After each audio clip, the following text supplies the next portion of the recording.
Hey there, tonight we're uncovering what Viking trade was like in the 10th century. Not the horn-helmeted plunderers of legend, but savvy merchants connecting worlds with their bustling markets and intricate networks. If these stories help you unwind, I'd love a quick like or subscribe, but only if they're genuinely working for you. I'm curious where in the world you're listening from, so drop your location and local time in the comments. It's amazing seeing our little community span the globe through these historical tales. Now find your comfort zone, perhaps turn on a fan for that gentle background hum, and let's venture into tonight's story together. You're up early in Hedeby, a Viking town buzzing with the kind of energy you'd expect from a place where swords and silk rub shoulders. The sun's barely made its appearance, but the docks are already alive with the chatter of traders and the clinking of goods. Hedeby, for those in the know, is like the Costco of the Viking world, only with more beards and fewer membership cards. Nestled in what we now call northern Germany, this place is a melting pot of cultures and currencies, where Norsemen, Slavs, and Arabs swap stories and silver. As you step into the market, the air is a cocktail of scents: salty sea breeze, the earthy tang of smoked fish, and the unmistakable aroma of people who haven't discovered deodorant yet. Your first stop might be the fur traders. Furs are the bread and butter of Viking commerce, with pelts of ermine, beaver, and fox being particularly in vogue. These aren't just any furs. No, they're the medieval equivalent of a luxury brand, fetching prices that would make a modern fashionista blush. A fine sable pelt could go for the equivalent of a small fortune, a testament to the Viking knack for turning the mundane into the magnificent. But it's not all about the fur. You've got your eye on some fine silks, the kind that caught your fancy at a recent gathering. Silk in the 10th century, you bet. Vikings had a knack for acquiring the exotic, thanks to their extensive trade routes that stretched all the way from the Byzantine Empire to the Abbasid Caliphate. Imagine that. Vikings, the archetypal tough guys, haggling over the sheen of a fabric that's traveled thousands of miles. It's the kind of cross-cultural exchange that would make any modern globalization enthusiast nod approvingly. Speaking of exchange, let's talk about the less glamorous side, barter. Cash isn't king here. It's more like the distant cousin no one talks about. Instead, you're swapping goods like a medieval eBay auction. Your ox hides for his amber beads, her honey for your iron. It's an art and a science, requiring the kind of negotiation skills that would make a used car salesman proud. But hey, when in Rome or Viking Hedeby, you've got to roll with the punches. Now, you might be wondering why all this trade matters. Well, it's not just about filling pockets with silver. These exchanges are the lifeblood of the Viking world, fueling everything from shipbuilding to settlements. Without trade, the Viking expansion is about as likely as a snowstorm in the Sahara. So while the romantic image of Vikings as marauding warriors persists, the reality is they were just as savvy in the market as they were on the battlefield. And let's debunk a myth while we're at it. Forget the horned helmets. Those are about as real as unicorns. The real Viking headgear. Think practical, not theatrical. While we're at it, let's acknowledge that not every Viking was a raider. Plenty were farmers, traders, and craftsmen, a reminder that history's tapestry is woven from threads of fact, not just fiction. As the morning sun climbs higher, you weave your way through the market, dodging a goat here, sidestepping a puddle there. The clamor of languages is music to your ears, symphony of trade tongues that underscores Hedeby's role as a key player in the Viking economy. It's a place where the world converges, where the past, present, and future are bartered over a cup of mead. And as you haggle for that prized silk, it's impossible not to feel the pulse of history beneath your feet. These are the moments that define an era, the small transactions that would shape the Viking Age into a period of exploration and exchange. The market is your stage, and each deal is a step in a dance as old as civilization itself. So, ready to cut a deal. And just like that, you're whisked away from the bustling market of Hedeby to the open sea. Trade isn't just about the goods. It's about getting them from point A to point B. Enter the Nar, your trusty Viking cargo ship. Forget those sleek, dragon-headed longships you've seen in movies. The Nar is the workhorse of the Viking fleet. Think of it as the minivan of the medieval seas, minus the cup holders and the sticky back seats. These vessels were the real MVPs of Viking commerce, built to handle the North Sea's mood swings. And when I say mood swings, I mean waves that could swallow a house and winds that could blow your beard off. The Nar could carry about 24 tons of cargo, which is the weight of about 12 elephants, or if you prefer something more relatable, around 80,000 loaves of Viking bread. Not that they were shipping bread, mind you, but you get the idea. Setting sail isn't just a matter of catching the wind in your sails and hoping for the best. Navigation back then was less GPS and more guess and pray at sea. Vikings were masters of reading the skies, using the sun, stars, and even the color of the ocean to guide them. They didn't have compasses, but they did have a knack for using sundials and crystals like sunstones to find their way. It's like they had Siri in their heads, minus the annoying reroutes. But let's not get too romantic about it. Life aboard a Nar was far from a luxury cruise. Ever tried sharing a tiny cabin with a dozen unwashed sailors and a shipment of pungent sheep wool? It's not exactly the Viking cruise experience the travel brochures promise. Space is tight, the air is a mix of salt and sweat, and privacy is as rare as unicorns. If you're lucky, you might find a spot to stretch out on the deck, but don't count on it being dry or comfortable. And if you think seasickness is bad now, imagine dealing with it while trying to keep your balance on a swaying deck, all while the guy next to you is singing a sea shanty off-key.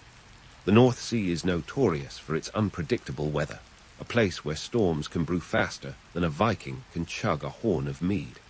1 minute you're enjoying a sunny sail, the next you're battling a tempest that feels personal. Now, let's talk about a little thing called piracy. Forget the Hollywood glamour of pirates with their parrots and eye patches. Viking-era piracy was more about survival than style. With trade routes crisscrossing the seas like a medieval highway system, there were plenty of opportunities for enterprising raiders to relieve passing ships of their burdens. Viking traders had to be on high alert, ready to defend their precious cargo of furs, amber, and whatever else was fetching a good price that season. It wasn't just other Vikings you had to worry about. Frisians, Saxons, and even the occasional rogue merchant could turn pirate if the mood struck. Piracy was a bit like playing the lottery. You never knew when you'd hit the jackpot, or get hit by one. This ever-present threat kept sailors on their toes and knives close at hand. The romantic idea of Vikings as fearless sea warriors. Sure, they were tough, but sometimes they were just as scared as the next guy, hoping their voyages didn't end with an unplanned swim. So why risk it? Why not just stick to land where the worst that can happen is stepping in something unpleasant? Because trade was the lifeblood of the Viking Age. It wasn't just about profit. It was about building connections, spreading influence, and sometimes just plain survival. The goods transported on these voyages weren't just items. They were links in a chain that tied the Viking world together, from the fjords of Scandinavia to the bustling markets of Baghdad.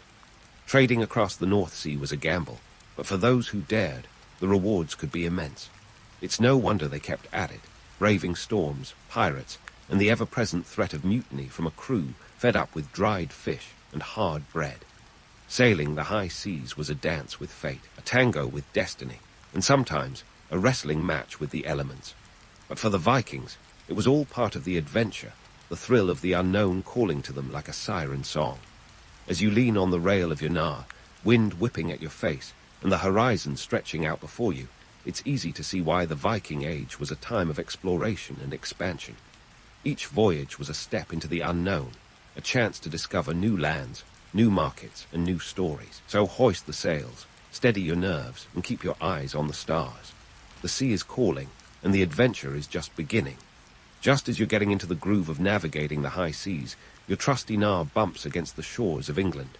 Welcome to the land of rain, sheep, and a political climate about as stable as a Jenga tower with a missing base. Here, you're not just a trader. You're a diplomat navigating a labyrinth of treaties, alliances, and the occasional double-cross. The Danelaw, a hefty chunk of northern and eastern England, is your playground, a territory where Norse law holds sway and where Viking traders aren't seen as invaders, but as business partners. Now, let's talk about the goods that make this trade game worth playing. Silver coins are the currency of choice, jingling in pockets of Saxon merchants like a medieval version of Bitcoin. Highly valuable, but with a potential for volatility. These coins aren't just currency, they're conversation starters, each one stamped with the image of a king who may or may not still be alive by the time you make your next trade. And if silver's the lingua franca, then woolen cloth is the dialect everyone understands. English wool is the medieval must-have, the cashmere sweater of its day. It's thick, warm, and practically screams, "I'm from England," when you wrap it around your shoulders. As you haggle with a Saxon merchant over a bolt of the finest wool, you realize this isn't just about material goods. It's about survival, status, and the subtle art of not getting fleeced, pun intended. The merchant, a man with a beard so luxurious it could double as a pillow, eyes your goods with the same skepticism you'd reserve for a fishy email claiming you've won $1 million. His wool is top-notch, but he's playing hardball, demanding more silver than you'd care to part with. You counter with an offer of amber, those golden nuggets of fossilized tree resin that are the medieval bling of choice. Amber is a hot commodity, especially with the ladies who appreciate a bit of sparkle without the threat of a neck rash. It's a bit like offering a diamond bracelet in exchange for a Rolex. After some back and forth that would make a modern-day negotiator proud, you strike a deal. Wool for amber and a few silver coins to sweeten the pot. Everyone's happy, or at least as happy as one can be in an age before hot showers. But trade in 10th century England isn't just about goods. It's a dance of power and politics where every transaction is played against a backdrop of shifting allegiances. The Danelaw, that Viking-controlled slice of England, is a testament to the complexities of medieval diplomacy. It's the result of a peace treaty that's more about convenience than camaraderie, a line in the sand drawn by King Alfred and his Viking adversaries.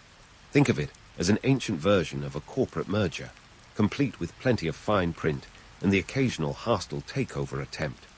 This political arrangement means that you, as a Viking trader, have a certain level of protection, provided you don't step on the wrong toes. But diplomacy in this era is about as straightforward as a plate of spaghetti. One wrong move, one misunderstood gesture, and suddenly you're negotiating your way out of a sticky situation with all the finesse of a cat trying to avoid a bath. The Saxons, for their part, are no strangers to these political gymnastics. They've been fending off Viking incursions for decades, and while they might be weary of war, they're not above a little subterfuge of their own. Amidst this political chess game, you encounter the quintessential English weather, damp and unpredictable, much like the trade agreements you're trying to forge. The skies, a perpetually grey canvas, seem to mirror the murky waters of medieval politics. As you trudge through the muddy streets of a Saxon market town, your boots squelching in protest, you can't help but chuckle at the absurdity of it all. Here you are, a Viking in England, swapping goods like a medieval Wall Street broker, while the world around you teeters on the edge of chaos. Despite the political tension, or perhaps because of it, the trade between Vikings and Saxons flourishes. It's a testament to the old adage that money makes the world go round, even when that world is a bit wobbly on its axis. The goods exchanged in these transactions are more than mere commodities. They are symbols of a delicate balance. Silver coins become peace offerings, woolen cloth a promise of warmth and security in uncertain times. As you pack up your newly acquired wool and prepare to return to your Nar, you reflect on the peculiar nature of Viking trade in England. It's a world of contradictions where peace is brokered through commerce and trade routes double as political fault lines. It's a reminder that while the Vikings are often remembered for their raids, their legacy as traders is just as significant, if not more so. So, with your goods secured and your pockets a little lighter, it's time to head back to the sea. The North Sea beckons, its waves promising new adventures and fresh challenges.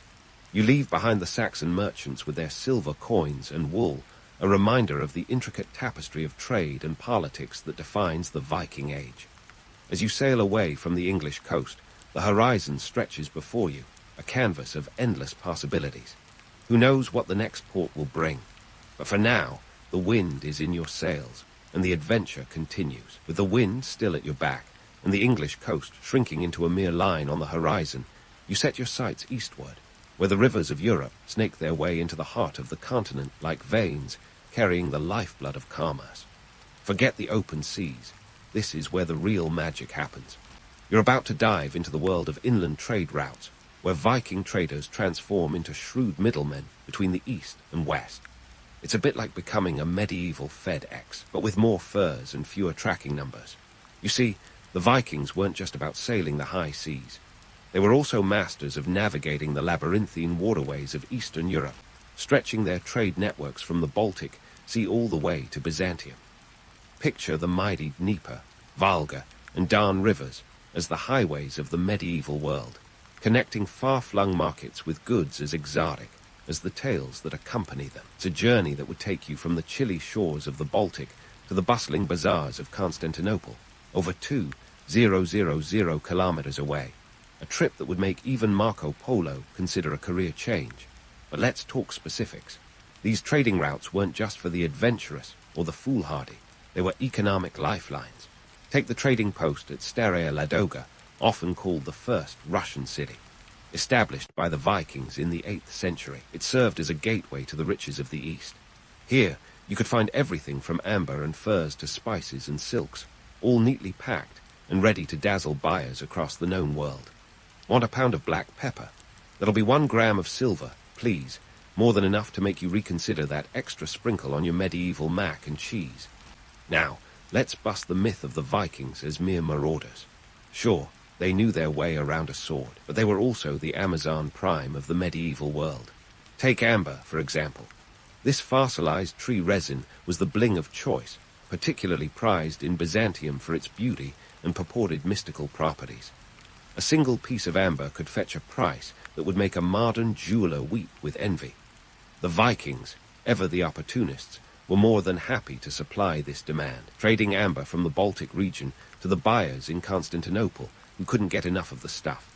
And speaking of Constantinople, let's take a moment to appreciate the sheer audacity of the Viking traders who made it there. Known as Miklagard in Old Norse, this city wasn't just a market, it was the market. Imagine the grand bazaar at the height of its glory, a place where East met West, and where a savvy trader could exchange a pile of furs for a fortune in gold, spices, or fine silk. The Byzantine Empire, with its seemingly insatiable appetite for luxury goods, was a trader's paradise. But the journey to get there was no walk in the park. It required navigating rivers that could freeze you to the bone in winter and swamps that could swallow a horse whole.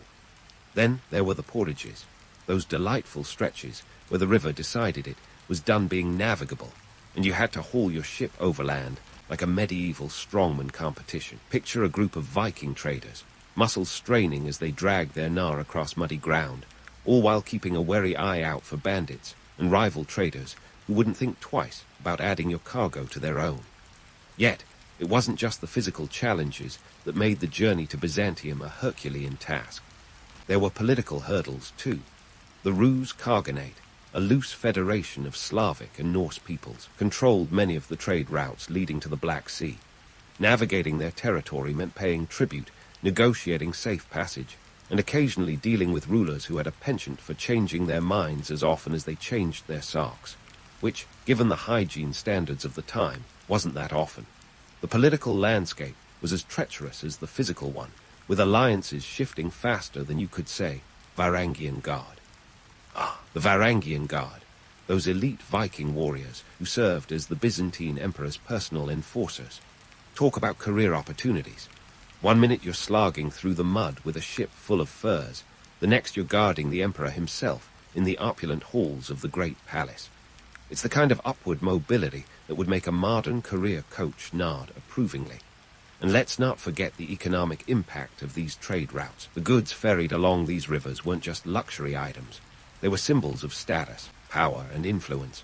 Spices from the east, like cinnamon and cloves, were worth their weight in gold, transforming the mundane into the magnificent with just a pinch. Silk, that shimmering fabric of legends, was not just a textile, but a statement of wealth and sophistication. For the Vikings, acting as the middlemen in this grand exchange meant more than just profit. It meant prestige, a seat at the table of the great powers of the age. So, as you journey through the heart of Eastern Europe, navigating both its rivers and its rivalries, take a moment to appreciate the Vikings for what they truly were: pioneers, entrepreneurs, and cultural conduits who connected worlds as diverse as they were distant.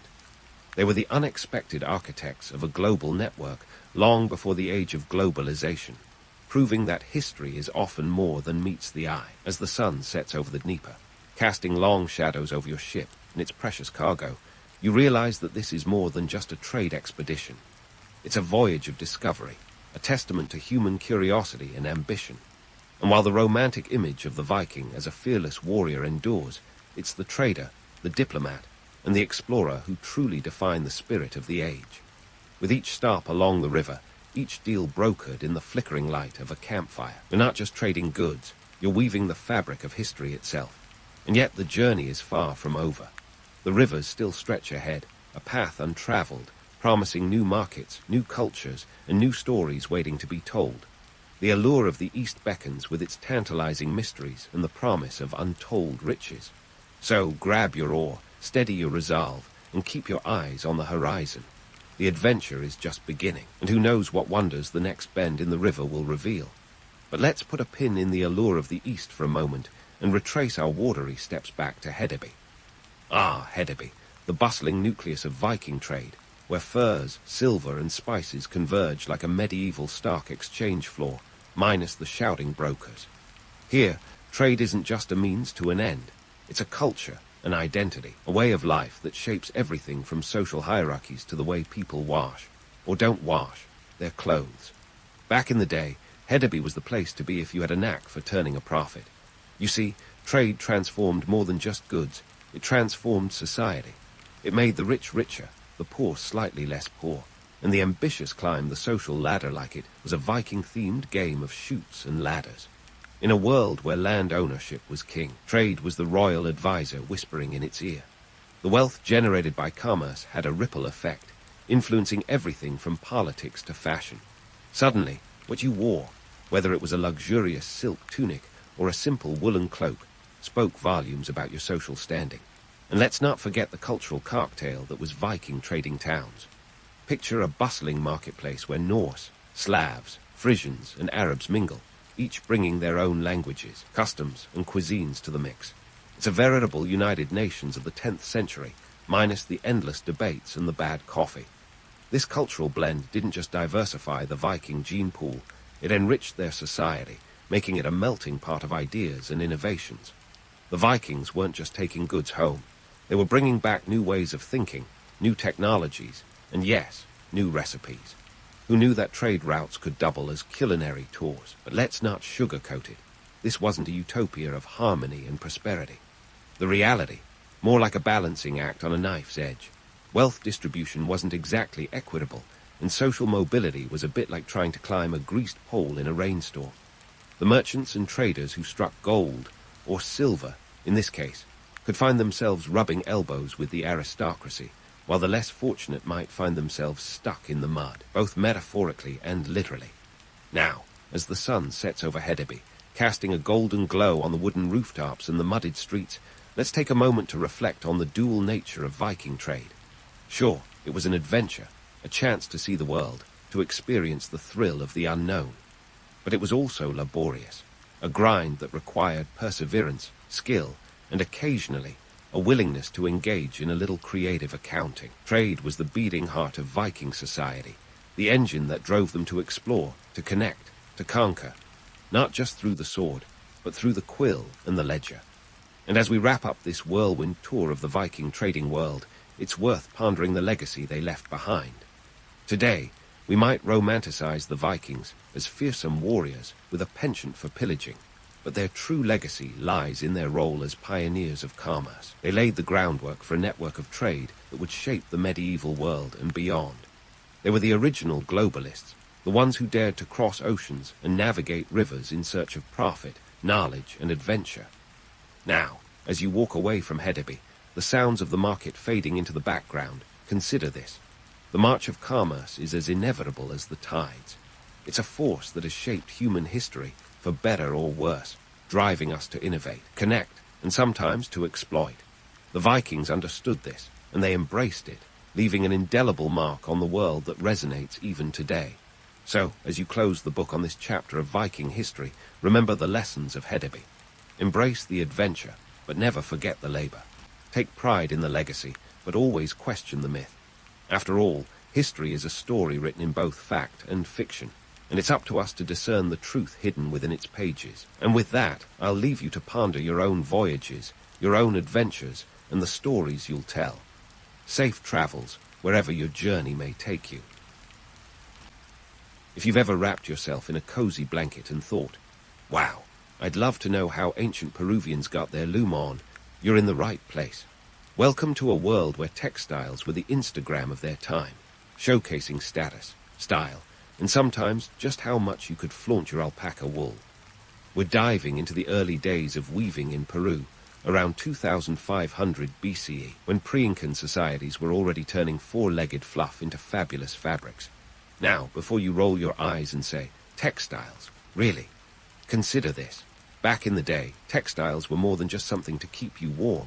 They were currency, social media, and art all woven into one. And these early Peruvian weavers, they were the true influencers, long before anyone cared about likes or follows. First thing to know about these ancient weavers is that they weren't messing around with cotton or flax. Nope, they had their hands on the good stuff, alpaca and llama wool. Picture this. You're living in a society where your social standing might just be measured by how plush your poncho is. These fibers were softer than a baby's bottom and warmer than a hug from your favorite grandma. But don't let the cuddly image fool you.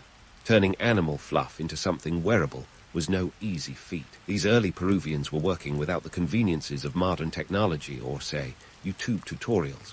Instead, they relied on their wits and some pretty innovative techniques to get the job done. We're talking about backstrap looms, which are exactly what they sound like, a loom that's strapped to your back. Imagine trying to weave while balancing a contraption that's both your workspace and your resistance workout. It's like CrossFit, but with more art and less grunting. And let's talk about those patterns. These folks managed to create intricate designs without a mood board in sight. Their secret weapon, geometry. Yes, the same subject that made high school a living nightmare for many was a tool for these ancient artists. They used shapes and lines to craft patterns that were as mathematically precise as they were visually stunning. It's like they were channeling their inner Pythagoras, centuries before he got famous for his theorem. Now, if you're thinking this all sounds a bit too romantic, let's splash some cold water on that notion. While the idea of getting cozy with some alpaca wool sounds delightful, the reality was far from luxurious. The process of turning raw fiber into cloth was labor-intensive and not for the faint of heart. It involved cleaning, spinning, and dyeing, all tasks that took time, skill, and a whole lot of patience. And if that wasn't enough, let's not forget that these early weavers were doing all this under harsh conditions, often in the shadow of looming mountains and unpredictable weather. Economically, textiles were the lifeblood of these communities. In a world where coins and bills were non-existent, fabric was a form of wealth. It was traded, gifted, and even used to pay tribute. Forget about stocks and barns. If you had a stash of exquisite textiles, you were sitting on a veritable gold mine. This economic reality drove innovation, pushing weavers to refine their techniques and outdo each other in a never-ending quest for the most eye-catching designs. The social and political landscape was woven into these textiles too. In a society where status was everything, the clothes you wore spoke volumes. Rich patterns and vibrant colors were more than just aesthetic choices. They were declarations of power and prestige. If you were strutting around in a particularly ornate tunic, you were making a statement as bold as any modern fashion icon.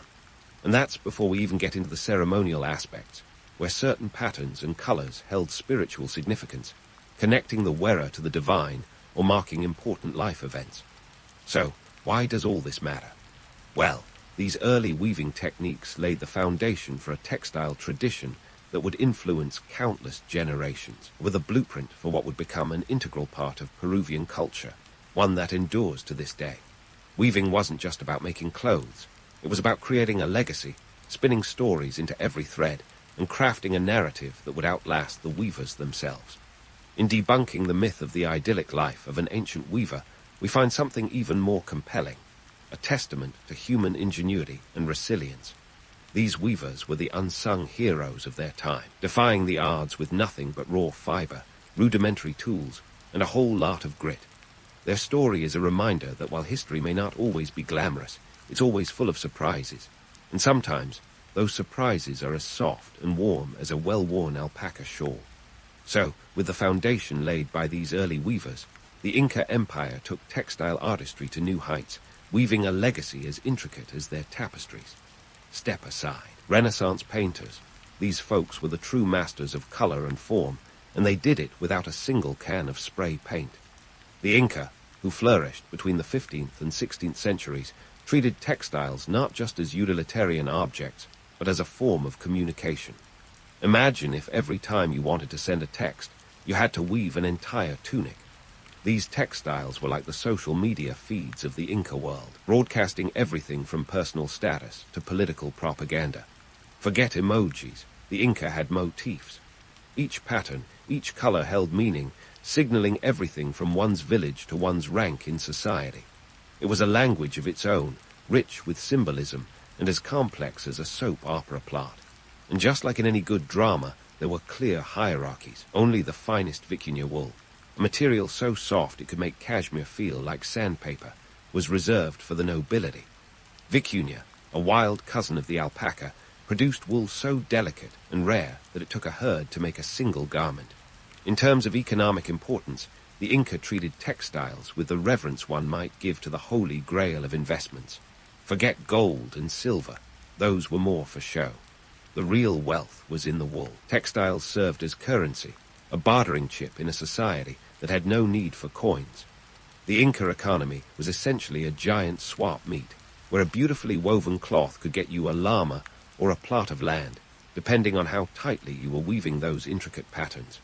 Let's not gloss over the backstrap loom, though a tool that was as essential as it was ingenious. This contraption was the ancient multitasker's dream. Imagine strapping a loom to your back while you sat cross-legged, using your body as the main tension tool. It was like yoga meets weaving, but with less arm and more oomph. The backstrap loom allowed the weaver to create textiles of incredible complexity and length, often up to several meters long. It was portable, practical, and perfectly suited to the Inca's penchant for elaborate designs. These designs were nothing short of mathematical masterpieces. They featured geometric patterns so precise they could make a modern architect weep with envy. The Inca didn't just throw together shapes willy-nilly. Their patterns were carefully calculated, each line and angle carrying weight and meaning. Think of them as the visual equivalents of epic poems, each thread carefully placed to construct a narrative as rich as any oral tradition. Now, one might wonder why textiles were so highly prized, even above the glitter of gold. The Andes is not exactly the kind of place where you'd want to walk around scantily clad. With temperatures that could drop faster than a stone in a pond, fabric wasn't just fashion, it was survival.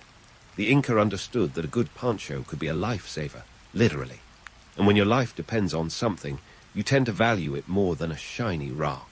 But let's not romanticize it too much. The reality of producing these textiles was grueling. It wasn't all creativity and artistic expression.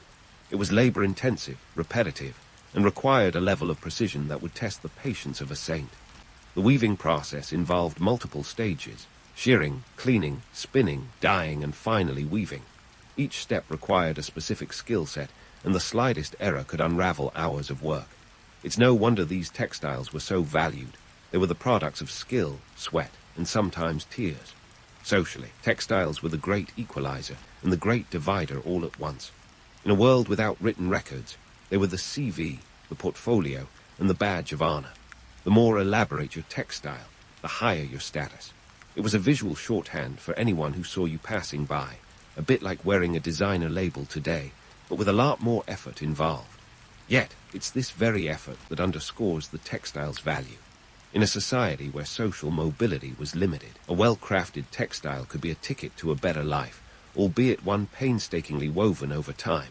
Politically, the Inca used textiles as tools of power and control. Conquered peoples were often required to produce textiles as tribute, a constant reminder of their subjugation. This wasn't just about acquiring more cloth. It was about weaving the empire together, one thread at a time. The Inca rulers were nothing if not strategic, and textiles were part of that grand strategy. They reinforced the empire's hierarchy and helped maintain control over vast and diverse territories. So, why does this all matter?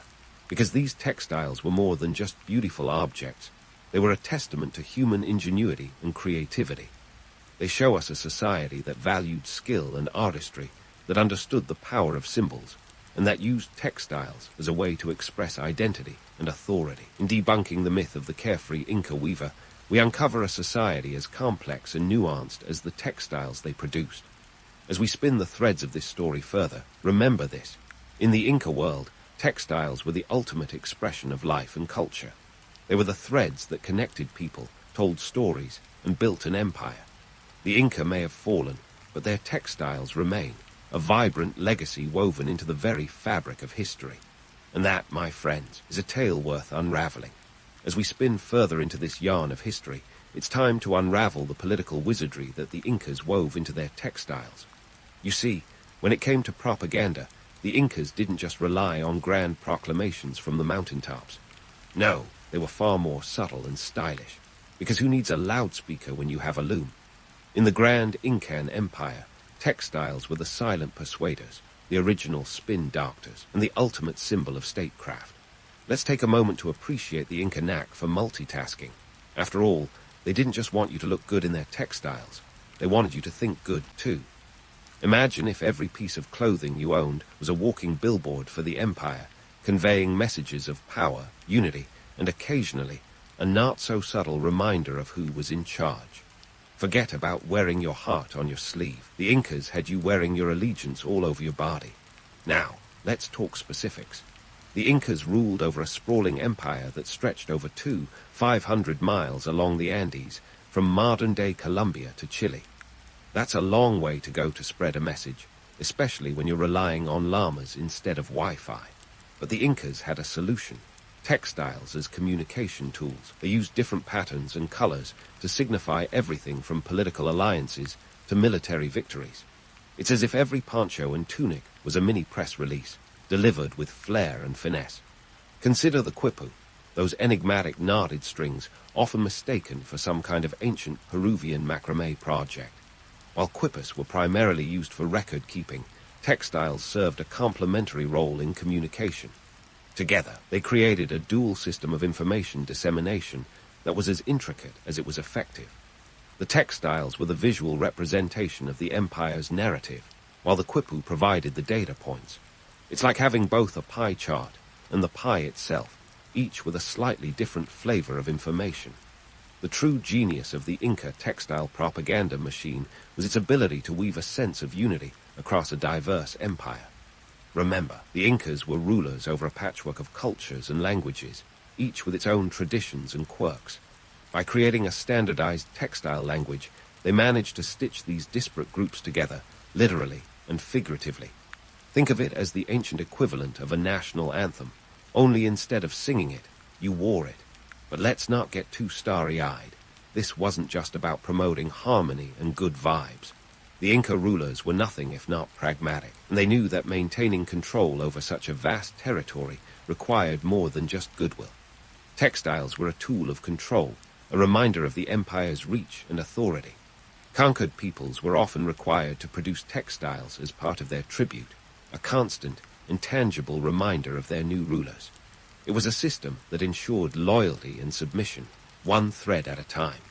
And speaking of control, let's not forget the economic angle. The Inca economy was a marvel of centralized planning, and textiles were at its heart.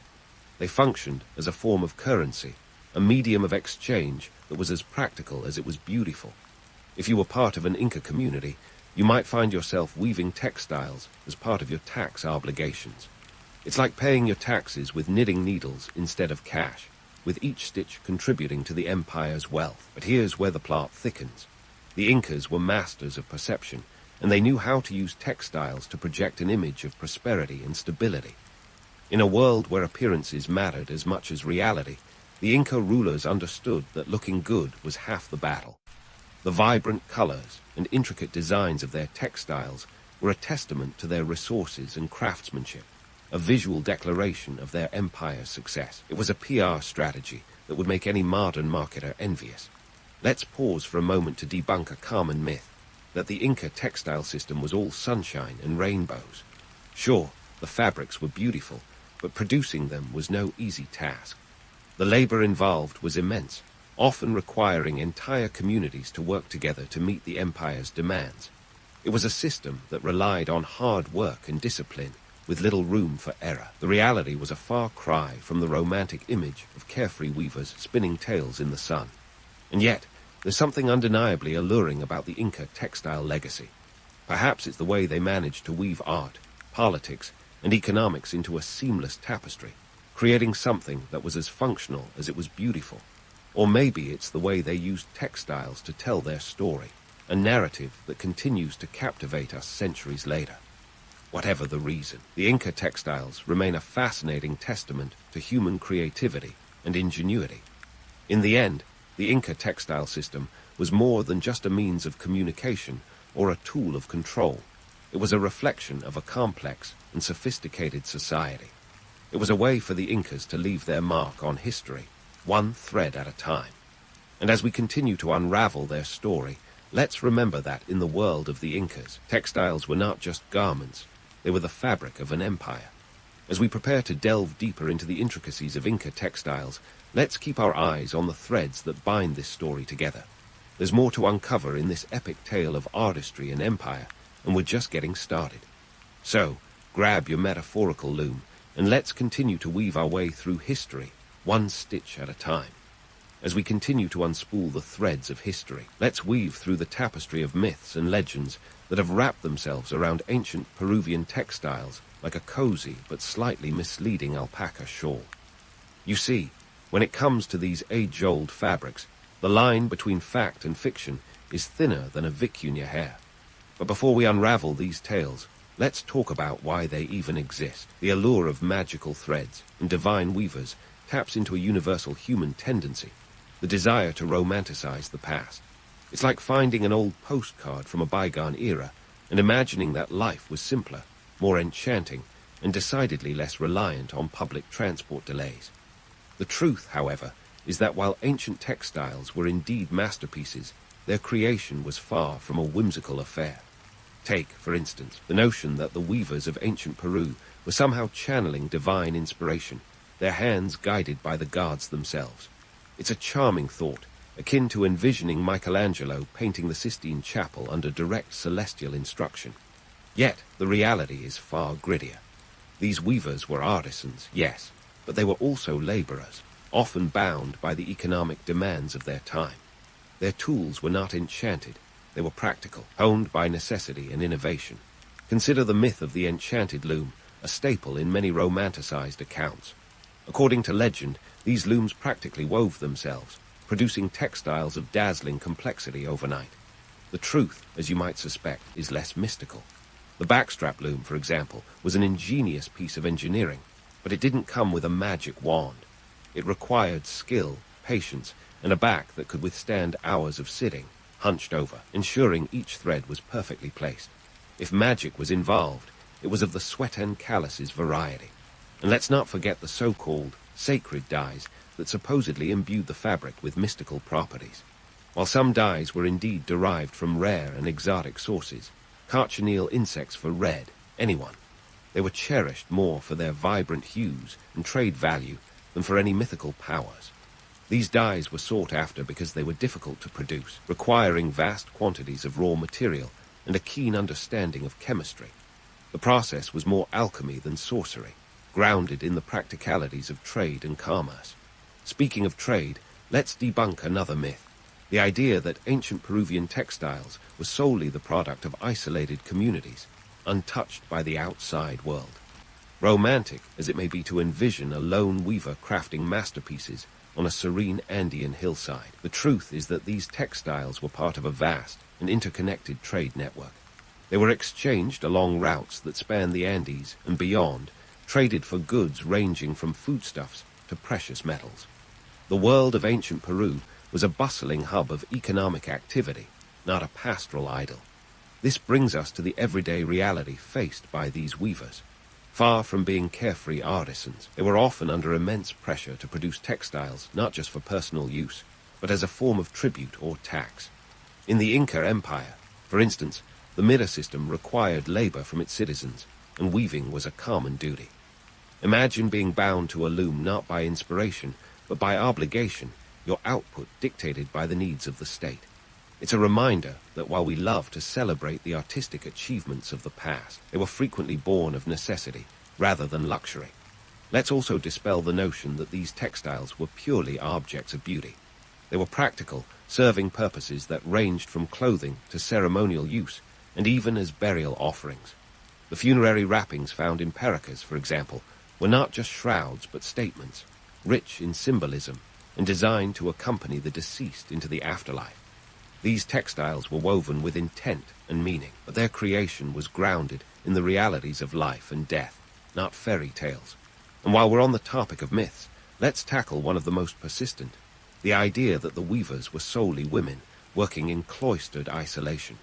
While women were indeed the primary weavers in many ancient cultures, men also participated, especially when it came to large-scale productions required by the state.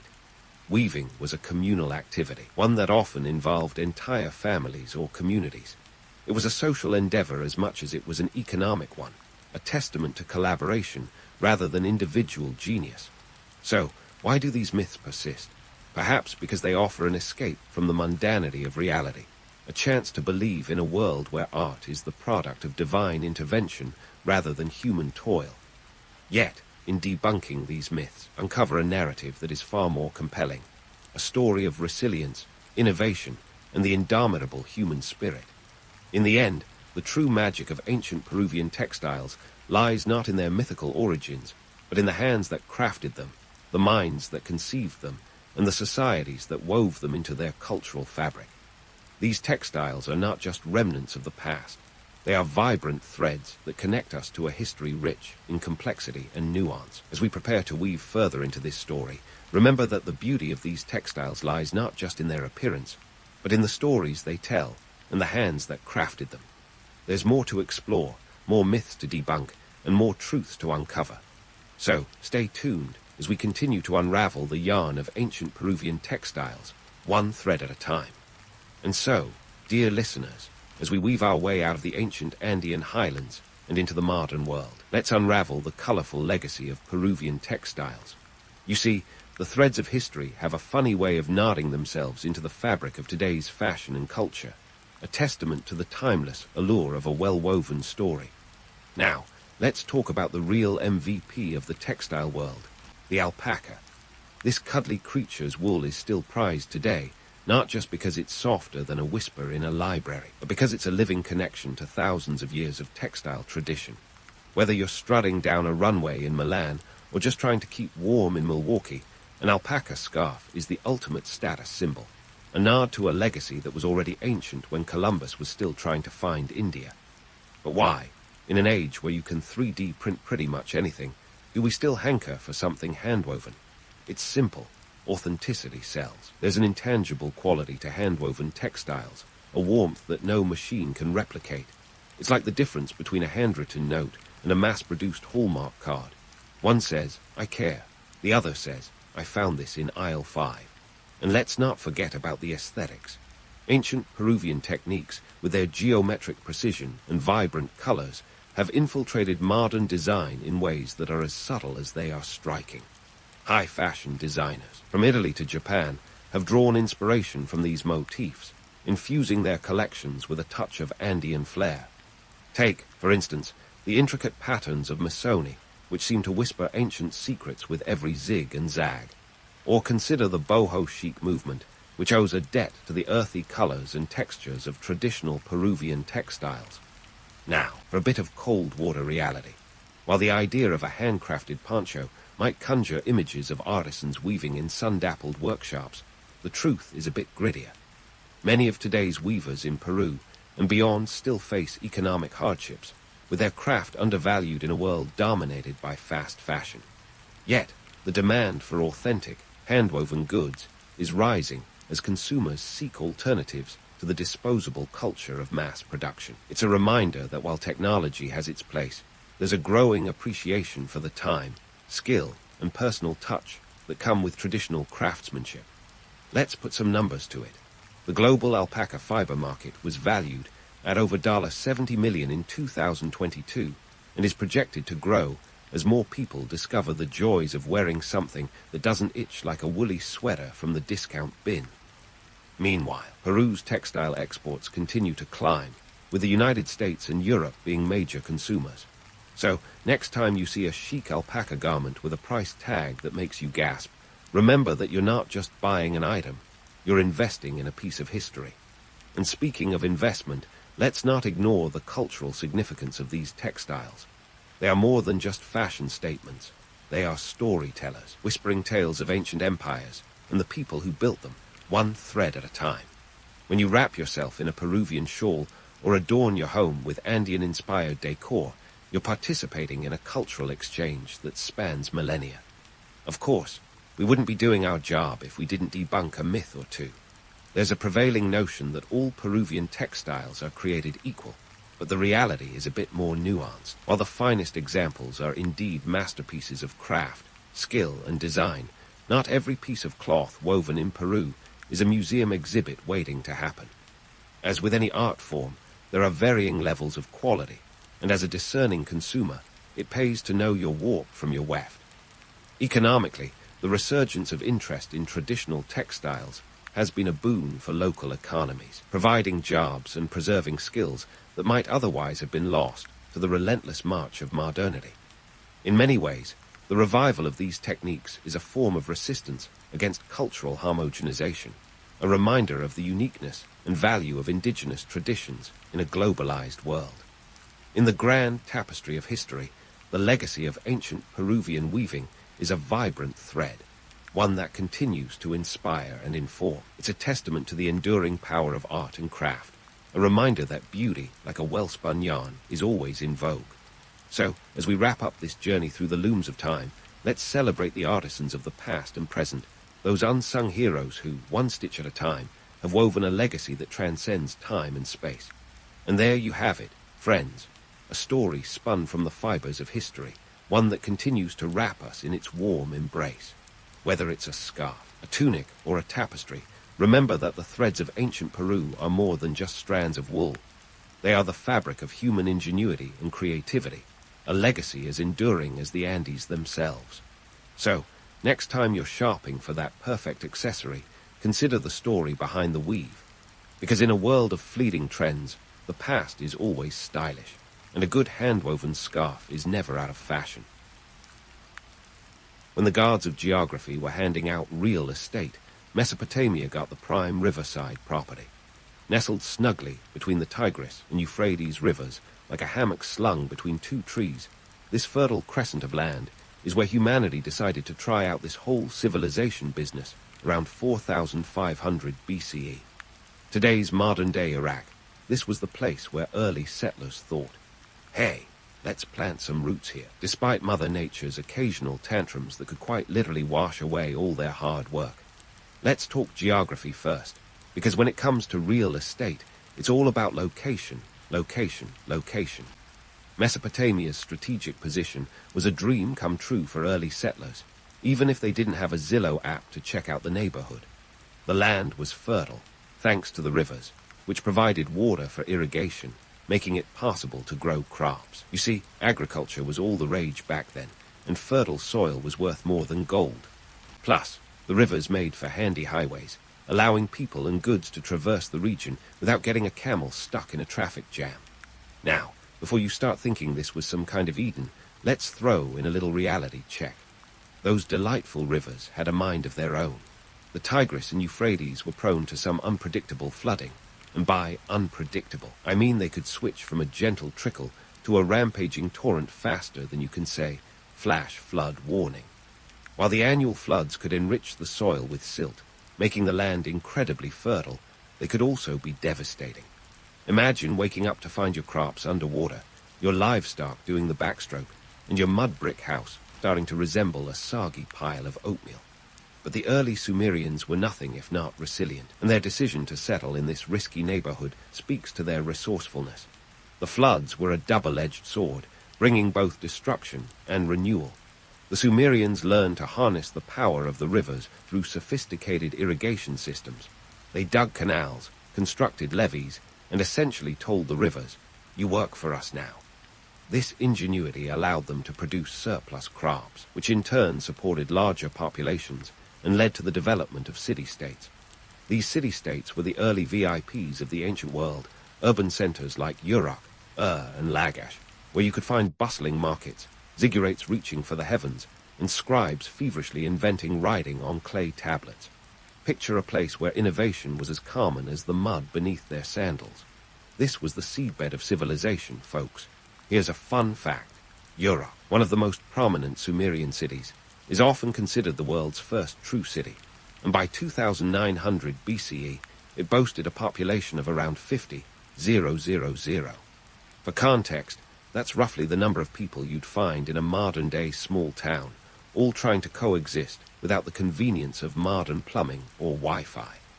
Yet, this city was a beacon of progress, with monumental architecture and a complex social structure that included priests, merchants, and artisans, all contributing to the city's dynamic economy. But why did they settle here despite the obvious challenges?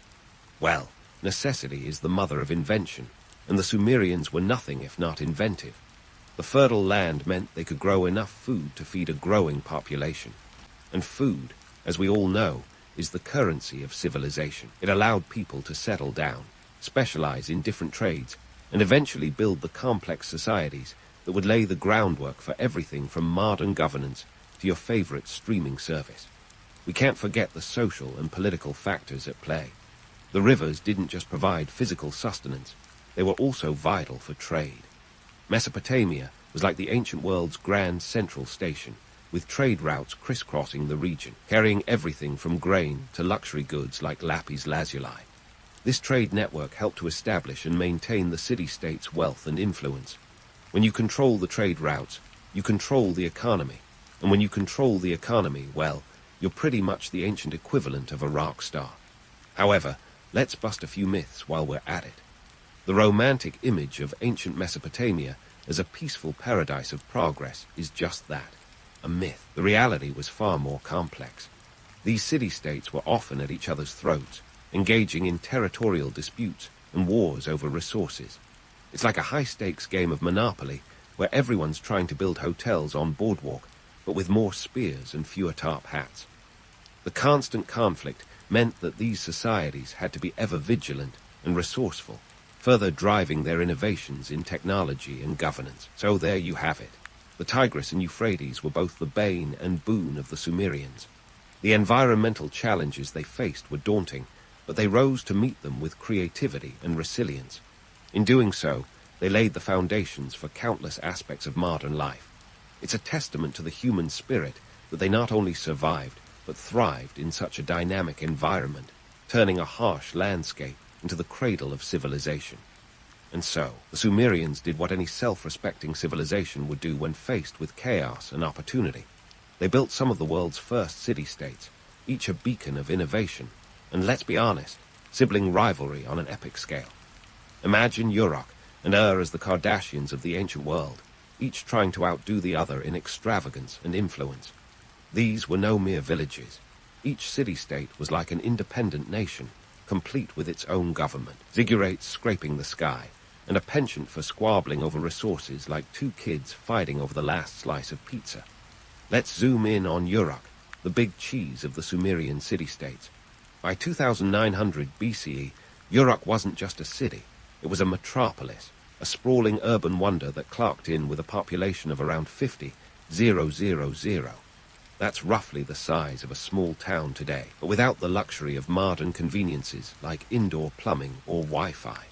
What Uruk lacked in creature comforts, it made up for in architectural ambition and political swagger. The city was a hub of economic activity, with bustling markets where merchants haggled over goods from across the known world. And while its neighbors might have envied Uruk's prosperity, they were also keenly aware of its military might. You see, these city-states were constantly engaged in a game of territorial chess, each one trying to gain the upper hand over the other. Think of it as a high-stakes Monopoly match where the board is Mesopotamia and every player's got their eye on Park Place. It wasn't just about land, though. It was about resources, trade routes, and ultimately, power. The Sumerians were savvy negotiators and fierce warriors, often engaging in battles over water rights and fertile land. It's a little-known fact that the first recorded war in history was between two Sumerian city-states, Lagash and Umma, around 2450 BCE. This was no friendly spat. It was a knock-down, drag-out fight over the control of irrigation canals. Now, let's talk governance. Each city-state had its own king, who was part politician, part religious leader, a sort of ancient multitasker who had to keep the gods happy while managing the day-to-day affairs of state. This was theocratic rule, folks, where the divine and the mundane were intertwined like vines on a trellis. The king was both the high priest and the supreme ruler, a position as precarious as it was powerful. And while the king might have worn the crown, it was the temple that was the true power broker. Temples weren't just places of worship. They were economic powerhouses, with vast tracts of land, herds of livestock, and fleets of trading vessels at their disposal.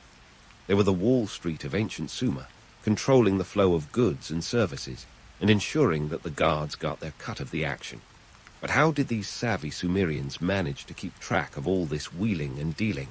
Enter cuneiform writing, the Sumerian answer to the chaos of commerce and bureaucracy. Around 3200 BCE, scribes began scratching symbols onto clay tablets, creating the world's first writing system. No more relying on memory to keep track of transactions or royal decrees. They now had a permanent record. This wasn't just about making lists, though that was certainly part of it. Cuneiform was a tool of administration, allowing for the effective management of city-states that were growing more complex by the day. It was the ancient equivalent of Excel spreadsheets, and it revolutionized record-keeping and communication. This new technology had a profound impact on trade. With written contracts and inventories, merchants could conduct business over longer distances and with greater security. Cuneiform was the passport to a broader world, facilitating trade with distant lands and bringing exotic goods into the Sumerian marketplace. And let's not forget the scribes themselves, the unsung heroes of this bureaucratic revolution. These were the data analysts of their day, meticulously cataloging everything from grain shipments to royal edicts. It was a position of prestige and power, and only the best and brightest were chosen for the job. Of course, cuneiform wasn't just about economics.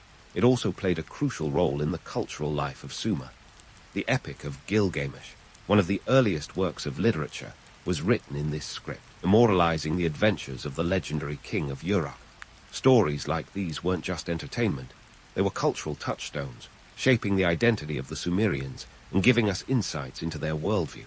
Through these clay tablets, we catch glimpses of their gods, their dreams, and their fears, a testament to the enduring power of the written word. But let's not get too misty-eyed about the romance of ancient scripts. As with any tool, cuneiform could be used for both good and ill. It was a means of control, a way for the ruling elites to maintain their grip on power. By controlling the flow of information, kings and priests could manipulate the narrative and keep the population in check. The pen may be mightier than the sword, but in Sumer it was the clay tablet that wielded the real power. So, as we delve deeper into the rise of these city-states, let's keep in mind that they were as much about innovation as they were about conflict. The Sumerians were pioneers in governance, trade, and writing, laying the groundwork for future civilizations to build upon. They may have squabbled like siblings, but in doing so, they pushed the boundaries of what was possible, creating a legacy that continues to resonate through the ages. And while the myths of peaceful paradises might have a certain allure, the reality of Sumer was far more nuanced, a testament to the resourcefulness and tenacity of a people who dared to dream big in a world fraught with challenges.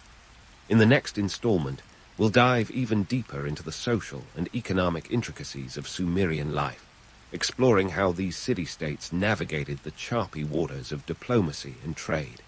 From the bustling bazaars to the halls of power, we'll uncover the stories of the people who thrived in this cradle of civilization.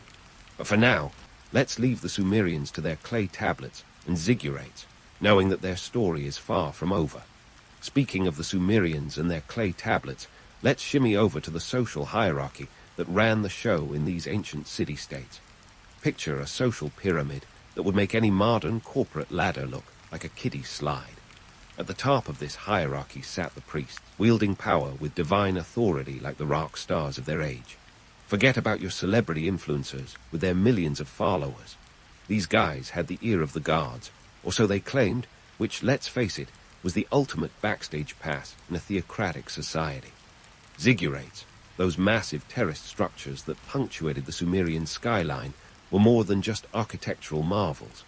Think of them as the ancient world's sky-high Wi-Fi towers, broadcasting a direct line to the heavens. These weren't just temples.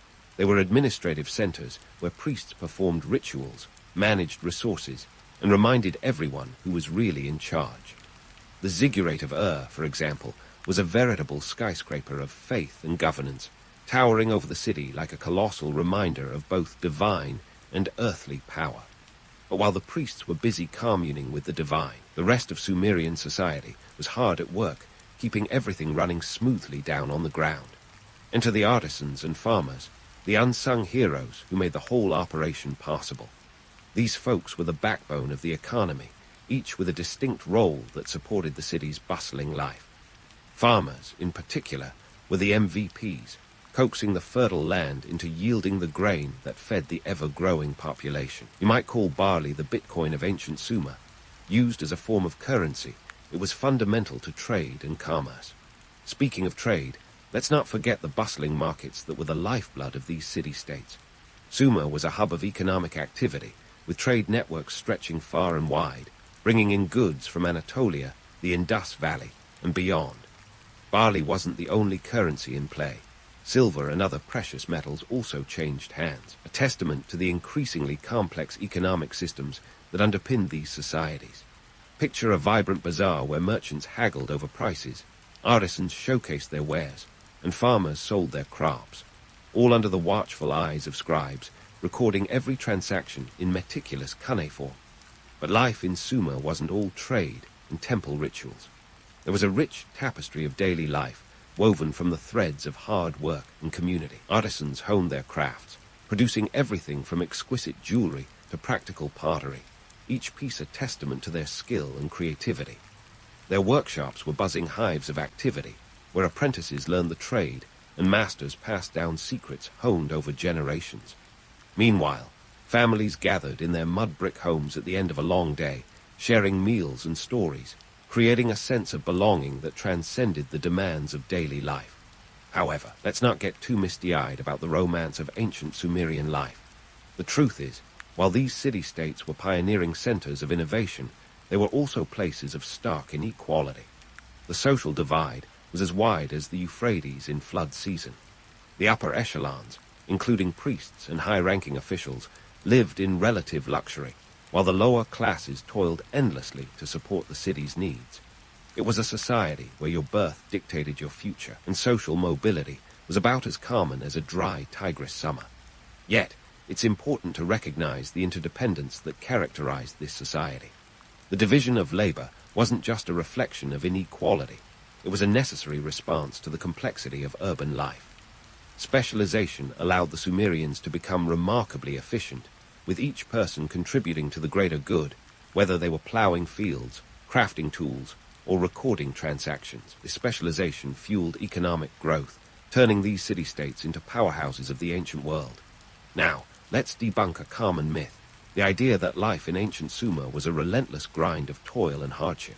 Sure, life wasn't exactly a walk in the ziggurat park, but the Sumerians knew how to let their hair down. They enjoyed music, poetry, and festivals, celebrating the cycles of nature and the achievements of their city-state. The Epic of Gilgamesh, for instance, wasn't just a story. It was a cultural touchstone that reflected the values and aspirations of the people.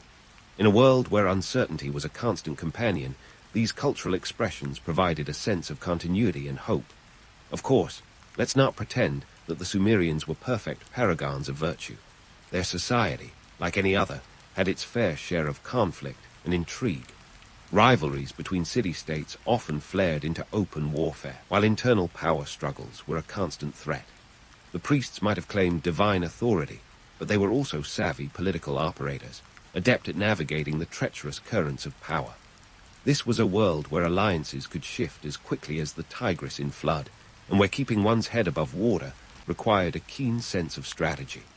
As we wrap up this installment, it's clear that the story of Sumer is one of both romance and reality. The Sumerians laid the foundations for civilization with remarkable ingenuity and resilience, but they were also human, with all the flaws and complexities that come with it. Their legacy is a testament to the enduring power of human creativity and the relentless drive to build something lasting in the face of adversity. So, while we marvel at their achievements, let's also acknowledge the challenges they faced and the lessons they left behind, a rich tapestry of history that continues to resonate through the ages. And as we leave the Sumerians for now, with their ziggurats scraping the sky and their bustling markets echoing with the sounds of trade, remember that their story is far from over. In the next part, we'll delve deeper into the intricacies of Sumerian society, exploring how they navigated the complexities of power, trade, and culture in a world that was as dynamic as it was dangerous. But for now, let's give a nod to the priests up in their ziggurats, the farmers in their fields, and the artisans in their workshops, knowing that their legacy is woven into the very fabric of civilization itself. And while the Sumerians were busy building their legacy, they were also tinkering with some pretty nifty gadgets that would make even the most tech-savvy modern marvel green with envy. Let's dive into the Sumerian workshop, where innovation was practically the air they breathed, and see how these ancient inventors shaped the world as we know it. First up on our ancient tech tour is the wheel. Yes, the humble wheel, which might seem as mundane as toast today, was the heart-new tech of the early 4th millennium BCE.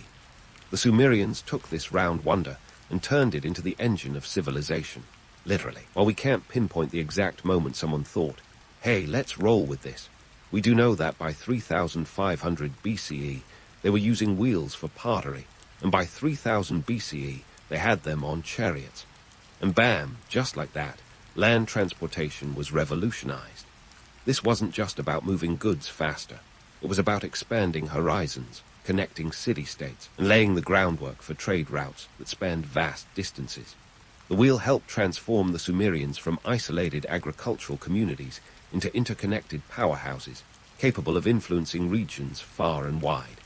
But hold onto your sandals, because the Sumerians weren't just about getting from A to B. They also turned their eyes skyward and started making sense of the cosmos in a way that would make any stargazer proud. Meet the concept of time, another one of their brainchildren.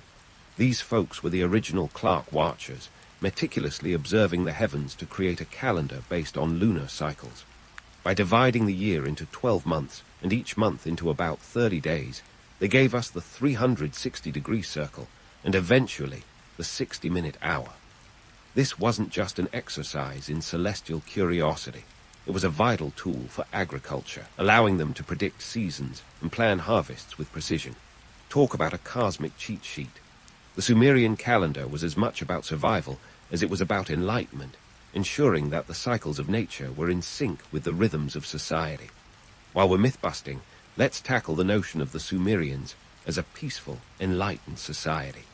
Sure, they gave us the wheel and the concept of time, but they were also no strangers to the art of war. These city-states were more Game of Thrones than Garden of Eden, with frequent skirmishes over territory and resources. Their innovations extended to warfare, where they pioneered the use of the phalanx formation and developed sophisticated weapons and armor. The Sumerians had a habit of knocking heads with their neighbors, and military campaigns were as much a part of their legacy as their cultural contributions. The constant conflict wasn't just about land grabs. It was a driving force behind technological advancement, pushing the Sumerians to develop better tools, tactics, and strategies. Take the epic battles between Lagash and Umma, for instance. This wasn't just neighborly bickering. It was a full-blown war over the fertile lands along the border. The Sumerians documented their victories with as much pride as their cultural achievements, carving them into steles and monuments. It's a stark reminder that even the most enlightened societies can be as warlike as they are wise. In a world where survival often depended on the strength of your army and the sharpness of your strategy, the Sumerians were as much warriors as they were inventors. Their military prowess was a testament to their resourcefulness, proving that sometimes the path to progress is paved with the spoils of conflict. However, let's not forget the cultural renaissance that was bubbling up alongside the battle drums. The Sumerians were a society of storytellers, crafting epic narratives that spoke to the human condition. The Epic of Gilgamesh, for instance, isn't just a tale of gods and monsters. It's a profound exploration of friendship, mortality, and the quest for meaning. These stories were more than mere entertainment. They were the moral fabric of Sumerian society, shaping their values and beliefs. Oral traditions and written records intertwined to create a rich tapestry of myth and history, a legacy that continues to inspire and provoke thought even today. And as we cast our gaze over the Sumerian landscape, it's clear that their innovations weren't just flashes in the pan. They laid the foundations for future civilizations, influencing everything from governance to architecture. Their ziggurats inspired the pyramids, their legal codes anticipated Hammurabi, and their scribes paved the way for the scholars of Athens and Alexandria. The Sumerians were the original trailblazers, setting a course that others would follow for millennia. Yet, even as they pushed the boundaries of what was possible, they were bound by the same human frailties that have plagued societies throughout history. Their innovations were driven by necessity as much as by curiosity, and their conflicts were as frequent as their celebrations. The Sumerians remind us that progress is rarely a straight line. It's a winding journey filled with detours and dead ends, triumphs and tragedies. As we draw this chapter of Sumerian saga to a close, it's clear that their story is one of contrasts, an interplay of light and shadow, innovation and conflict, romance and reality. But don't hang up your headphones yet. The tale of these ancient pioneers is far from over. In the next part, we'll delve deeper into their complex society, exploring the economic and political labyrinths that defined their world. We'll uncover the secrets of their success and the lessons that still echo through the corridors of time. So stick around, because the best is yet to come. And just when you thought the Sumerian roller coaster was running smoothly on well-oiled wheels, the ride took a sharp turn. As the curtain began to close on the 3rd millennium BCE, the Sumerian city-states, once the titans of Mesopotamia, started to feel the heat from some ambitious new kids on the block, Akkad and Babylon. You see, history has a way of shaking things up, and the power dynamics of the ancient world were anything but static. The rise of Akkad around 2334 BCE under the rule of Sargon the Great was like a plot twist nobody saw coming. Sargon, a chap with a penchant for empire building, decided that being a king of just one city-state was frankly beneath him. Instead, he went for the whole shebang, uniting the fractious Sumerian city-states under his banner and forming what is often considered the world's first empire. Sargon's empire stretched across Mesopotamia, a feat that took impressive strategic and military prowess. Picture him as the ancient world's answer to a corporate raider. Only his takeovers involved fewer board meetings and more battlefields. Sargon's success wasn't just about military muscle, though. He was a shrewd diplomat, adept at managing the delicate balance of power among the various city-states.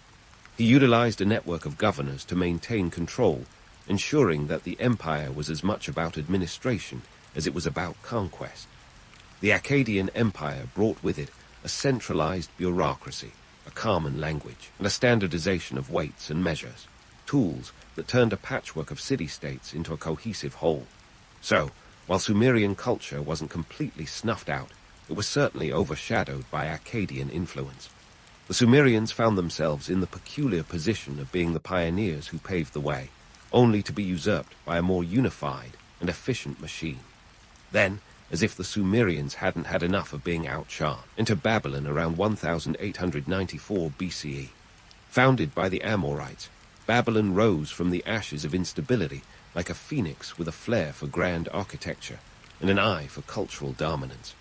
By the time Hammurabi took the throne in 1792 BCE, Babylon was ready to strut its stuff. Hammurabi, famous for his code of laws, took the legal frameworks of Sumer and Akkad and turned them into a comprehensive set of rules that left a lasting legacy. An eye for an eye might sound a bit harsh, but it was revolutionary for its time, laying down a legal foundation that echoed through the ages. Babylon wasn't just about laws and governance. It was a cultural sponge, soaking up Sumerian innovations like a thirsty traveler at an oasis. The Sumerians might not have been the ones in charge anymore, but their fingerprints were all over Babylonian society. The Babylonians adopted the Sumerian writing system, their myths, and even their gods, albeit with some rebranding. It was like a cultural relay race where the baton was passed, and the Sumerian contributions were carried forward, albeit under a new banner. But let's not sugarcoat it. The decline of the Sumerian city-states wasn't just due to external pressures. Internal strife played its part too. These city-states had a habit of squabbling like siblings, fighting over the last piece of cake, and such infighting weakened them from within. Economic challenges, overextended resources, and environmental changes added to their woes. making them ripe for the picking by their more unified neighbors. The Tigris and Euphrates, initially their greatest assets, could also be their undoing, with shifting river courses and salinization of the soil creating agricultural headaches that even the most advanced irrigation systems couldn't fully solve. The story of Sumer's decline is a classic case of the double-edged sword of innovation. Their pioneering spirit and relentless drive for progress laid the groundwork for future civilizations, but they also set the stage for their own overshadowing. Yet, despite the fall of their city-states, the Sumerians left behind a legacy that was as indelible as their cuneiform tablets. They were the architects of urban planning, the originators of writing, and the innovators of legal and economic systems that would echo through the corridors of time. Fast forward to today, and you can still see the Sumerian influence in the very fabric of modern society. The wheel, check. The concept of time, you bet. And let's not forget the whole idea of writing things down to keep track of life's chaos. Every time you jot down a grocery list or scribble notes in a meeting, you're channeling a little bit of that Sumerian ingenuity. The echoes of their innovations ripple through millennia, reminding us that the seeds of modern civilization were sown in the fertile soil of ancient Mesopotamia. In the end, the Sumerians might have been eclipsed by the likes of Akkad and Babylon, but they were far from forgotten. Their contributions to human history are like the roots of a mighty tree, hidden from view yet essential for growth. As we look back on the Sumerian saga, it's clear that their story is one of resilience and creativity in the face of adversity. They were the trailblazers of their time, carving out a path for others to follow and leaving a legacy that continues to inspire and educate. So, while the Sumerian city-states may have crumbled into the dust of history, their influence endures, woven into the very DNA of our modern world. The legacy of Sumer is a testament to the enduring power of human innovation and the relentless drive to build something lasting, even amidst the chaos and challenges of an ever-changing world. And as we close the chapter on this ancient civilization, let's raise a metaphorical toast to the Sumerians, pioneers of progress and architects of a legacy that still echoes through the ages. Young Octavian was the kind of guy who'd walk into a room full of Roman senators and leave with half of them pledging their undying loyalty. And mind you, this was long before he became Augustus Caesar, the big cheese of the Roman Empire. Born in 63 BC, Octavian was thrust into the limelight for one simple reason. His great-uncle was none other than Julius Caesar. Now, Caesar wasn't just the guy who redefined the salad game. He was Rome's top dog, until he was famously knifed to death in 44 BC. But before his untimely demise, Caesar had adopted Octavian as his son and heir in his will. Talk about a power move from beyond the grave. Octavian was a mere 18 years old when he got the news that he was the heir to the most powerful man in Rome, a city that was essentially the Las Vegas of the ancient world, minus the neon lights, but with just as much intrigue. You'd think being Caesar's heir would be a surefire ticket to stardom. However, inheriting Caesar's legacy was a bit like inheriting a mansion with termites, impressive at first glance, but riddled with problems. The Roman Senate was a hornet's nest of conspirators, and Mark Antony, Caesar's right-hand man, had his eyes on the prize too. But Octavian wasn't about to let Antony waltz off with his inheritance. No, this young upstart had the audacity to auction off his own property to pay for a private army. That's right. He essentially sold his couch and dining set to fund his political ambitions. Enter the second triumvirate in 43 BC, a political alliance that was part Game of Thrones, part high-stakes poker game. The power trio consisted of Octavian, Mark Antony, and a guy named Lepidus who, let's be honest, was kind of the Ringo Starr of the group. While Antony was busy wooing Cleopatra over in Egypt, and Lepidus was doing whatever it is Lepidus did, Octavian was sharpening his skills in the art of political backstabbing. They say politics makes for strange bedfellows, but in Rome it made for downright bizarre arrangements. The triumvirate was supposed to restore the Republic, but let's just say democracy wasn't exactly flourishing under their watch. Instead, they drew up a list of enemies and embarked on a bloody purge. You think Twitter beefs are harsh? Try having your name on a prescription list. It was the ancient equivalent of being cancelled, but with a lot more swords and a lot less social media outrage. One of the most pivotal battles in Octavian's rise was the Battle of Philippi in 42 BC. Picture this: a battlefield in northern Greece, two armies facing off, and Octavian reportedly falling ill because, hey, even future emperors get tummy aches. But don't let that fool you. While Octavian was recuperating, his forces, under the masterful command of Marcus Agrippa, delivered a strategic smackdown to the forces of Brutus and Cassius. Yes, those Brutus and Cassius, the guys who thought stabbing Caesar was a good career move. Spoiler alert, it wasn't. Octavian's victory at Philippi wasn't just a military triumph. It was the moment he truly began to emerge from Caesar's shadow. The battle was a classic divide and conquer scenario, with Octavian and Antony splitting the spoils afterward. Antony got the eastern provinces and some quality time with Cleopatra, while Octavian took the west. As for Lepidus, well, he was shuffled off to North Africa, which was basically the Roman equivalent of being sent to the mailroom. Now, if you're thinking Octavian's rise was all about military might, think again. This guy had the political savvy of a chess grandmaster. Take, for instance, his handling of the Roman populace.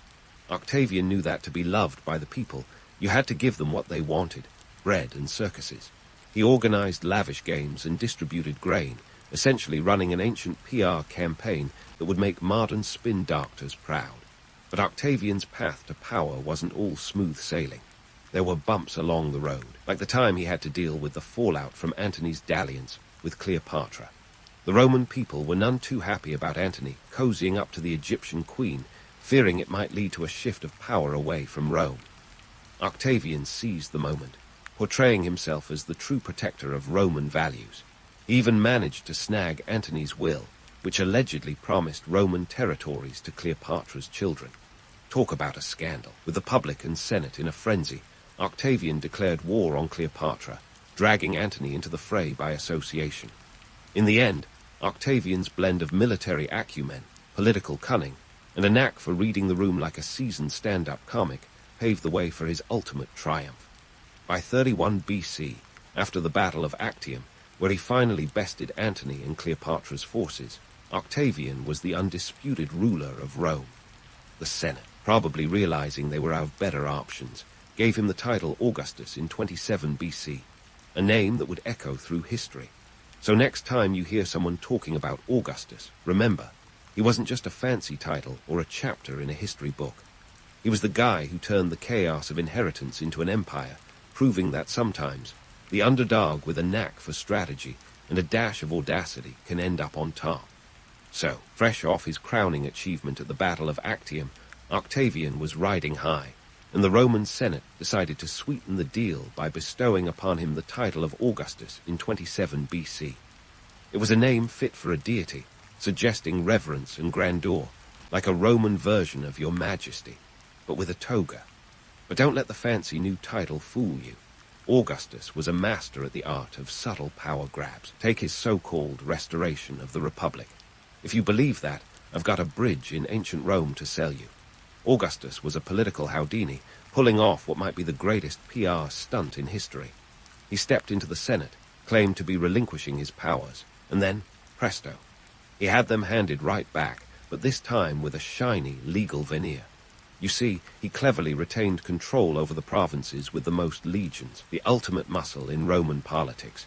Imagine a CEO stepping down but keeping control of the company's finances and security. The Republic was technically restored, but Augustus held the keys to the kingdom. Now, let's talk about his propaganda machine. Augustus knew the pen, or chisel, was mightier than the sword. Enter the res gesti, a sort of ancient LinkedIn profile carved into stone, listing all his accomplishments. It was propaganda with a capital P, meticulously crafted to project an image of a benevolent leader. He was the guy who gave Rome back to the people, at least according to the res gesti. Augustus was like the original spin doctor, and his statue should probably have been holding a scroll instead of a sword. But Augustus wasn't just about marble inscriptions. He knew the importance of family branding, something the Kardashians would appreciate. His marriage alliances were strategic chess moves. Take his daughter Julia, for instance. Augustus married her off to 3 successive husbands, each one a key ally, creating a web of connections that bolstered his influence. It wasn't just about love, it was about leverage. And then there was his own marriage to Livia Drusilla, a union that was less about romance and more about realpolitik. Livia was the perfect partner in power, a woman who could match Augustus's ambition and perhaps even his cunning. Picture a power couple with less glitz and more gravitas. Together, they were the Roman equivalent of a political power couple, minus the Instagram followers, but with just as much intrigue. Augustus, for all his grandiosity, was paradoxically obsessed with modesty, at least when it came to appearances. He famously lived in a relatively modest house on the Palatine Hill, shunning the ostentation that one might expect from the ruler of the known world. It was like Bill Gates driving a family sedan. But don't be fooled. His modesty was as much a statement as any grand palace. It was a calculated move to portray himself as one of the people, a man of the Republic, even as he subtly reshaped it into an empire. Speaking of reshaping, Augustus was a master at urban development, transforming Rome from a city of brick into a city of marble. Under his reign, grand temples and public buildings sprang up like mushrooms after a rainstorm, each one a testament to his vision. It was urban renewal on a scale that would make modern city planners weep with envy. Augustus understood that architecture was as much about legacy as it was about aesthetics. But let's not gloss over the economic realities that made all this possible. Augustus was a fiscal hawk, implementing reforms that stabilized the Roman economy. He revamped the tax system and established a standing treasury, an innovation that might seem mundane but was revolutionary in maintaining a stable government. By the time he was done, the financial underpinnings of the empire were as solid as the marble temples he erected. Yet for all his brilliance, Augustus's reign wasn't all triumphs and triumphal arches. His insistence on traditional Roman virtues sometimes made him seem like that uncle who insists on telling you about the good old days. He enacted moral legislation that even Rome's famously libertine society found a bit much. Imagine telling a room full of toga-clad elites they needed to be more virtuous. It was an uphill battle. And let's not forget the occasional family drama that would make Keeping Up with the Julii a hit reality show. His daughter Julia's scandalous lifestyle was a public relations nightmare, culminating in her eventual exile. Augustus might have been the ruler of Rome, but his family was a reminder that even emperors had to deal with rebellious offspring. Yet, despite the personal and political hurdles, Augustus managed to create a period of relative peace known as the Pax Romana, the Roman peace, a time when the Mediterranean world was mostly free from large-scale conflict, allowing trade and culture to flourish. It was a golden age, albeit one built on the back of Augustus's shrewd maneuvering and strategic marriages.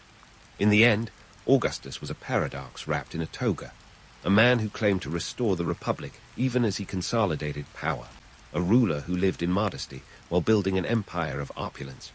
He was a master of contradictions, a leader who understood that sometimes the illusion of giving up power is the ultimate power play. As we unravel his legacy, it becomes clear that Augustus wasn't just another chapter in Rome's history. He was the author of a new Roman era, writing his story in the stones and streets of a city that would forever bear his mark. Stay tuned, because the story of Augustus doesn't end here. We've got more to unpack about this iconic figure. From the intricacies of his administration to the cultural shifts under his reign, Augustus's tale is far from over. Now, let's step into the marble-clad world of Augustus's Rome, where the emperor's taste for urban transformation was as vast as his ambition. Remember that infamous quote, "I found Rome a city of bricks and left it a city of marble." It's the kind of line that makes you want to hire Augustus as your personal interior designer. But before we get swept away by the glossy allure of polished stone, let's dig into the nitty-gritty of what it really took to flip Rome's architectural script. First off, the price tag. Transforming an entire city isn't cheap, and Augustus's urban facelift was no exception. We're talking about a construction spree that included 82 temples, lavish public baths, and an aqueduct or two for good measure. This wasn't some ancient DIY project. It was a full-scale urban overhaul that would make even the most ambitious city planners break out in a sweat. The cost, astronomical. Picture this. Each marble block had to be quarried, transported, and then painstakingly placed, a logistical nightmare that would have sent most ancient accountants into a tailspin. And where did all this cash come from? Taxes, my friend. Lots and lots of taxes. Augustus was nothing if not a fiscal realist. He knew that to fund his marble dreams, he needed a steady revenue stream. Enter the Roman tax system, a complex web of levies that kept the empire's coffers brimming. He introduced taxes on everything from land to inheritance, ensuring that every Roman citizen, from the wealthiest patrician to the humblest plebeian, chipped in for the greater glory of Rome. It was like crowdfunding, but with a lot more pressure to contribute. But let's not pretend Augustus was just a tax-collecting tyrant. He understood the power of public works as a tool for societal cohesion. These grand projects weren't merely vanity exercises. They were investments in Rome's future. Better roads meant faster troop movements and more efficient trade. Aqueducts brought fresh water to the masses, reducing disease and improving overall health. Public baths became social hubs, where politics were discussed and deals were brokered amidst the steam and suds. It was urban planning with a social twist. Augustus was building a Rome that worked for everyone, or at least that was the plan. Of course, the emperor's generosity was a bit of a double-edged sword. To the people, Augustus appeared like a benevolent Santa Claus, doling out gifts of infrastructure. But behind the scenes, it was a different story. This was strategic benevolence. Augustus was crafting a legacy, solidifying his power by ensuring the populace was too busy enjoying the fruits of his labor to question his authority. It was a classic case of bread and circuses, with a touch of marble for good measure. And let's not forget the darker side of Augustus's economic wizardry. While the public works projects were undoubtedly beneficial, they also served to cement his control over the empire. The roads that connected Rome to its far-flung provinces were as much about military dominance as they were about trade. And those aqueducts, they symbolized the reach of Augustus's power, channeling resources directly to the heart of the empire. In reality, the transformation of Rome was less about altruism and more about Augustus's strategic vision. It was about creating a city that mirrored his ideals, a testament to his ability to wield power both visibly and invisibly. The marble structures were a physical metaphor for the empire he was building, strong, enduring, and above all, under his influence. Now, let's talk about the social impact of these changes. Augustus's Rome was a city on the move, a bustling metropolis where fortunes could be made or lost in a heartbeat. The influx of wealth and the expansion of trade networks created a burgeoning middle class, a new group of movers and shakers who were reshaping the social landscape. This wasn't just a city of emperors and senators. It was a city of merchants, artisans, and entrepreneurs, each one contributing to the vibrant tapestry of Roman life. Yet, despite the economic prosperity, not everyone was thrilled with Augustus's grand designs. The traditionalists, those die-hard fans of the old republic, saw his reforms as a threat to their cherished way of life. To them, all this marble and pomp was a sign of decadence, a departure from the austerity and simplicity that once defined Roman virtue. Augustus, ever the savvy politician, knew he needed to tread carefully. He couldn't simply bulldoze over centuries of tradition, so he crafted a narrative that positioned his reforms as a continuation of Rome's glorious past, rather than a break from it. It was a masterclass in political spin, the kind of thing that would earn high praise in any modern PR campaign. Augustus's economic reforms didn't just stop at taxes and temples. He was a pioneer of fiscal policy, creating a standing treasury, the aerarium, an innovation that gave the Roman state unprecedented financial stability. It was like Augustus had set up the world's first central bank, ensuring that Rome could weather economic storms without capsizing. This financial foresight laid the groundwork for centuries of Roman dominance, a testament to Augustus's strategic genius.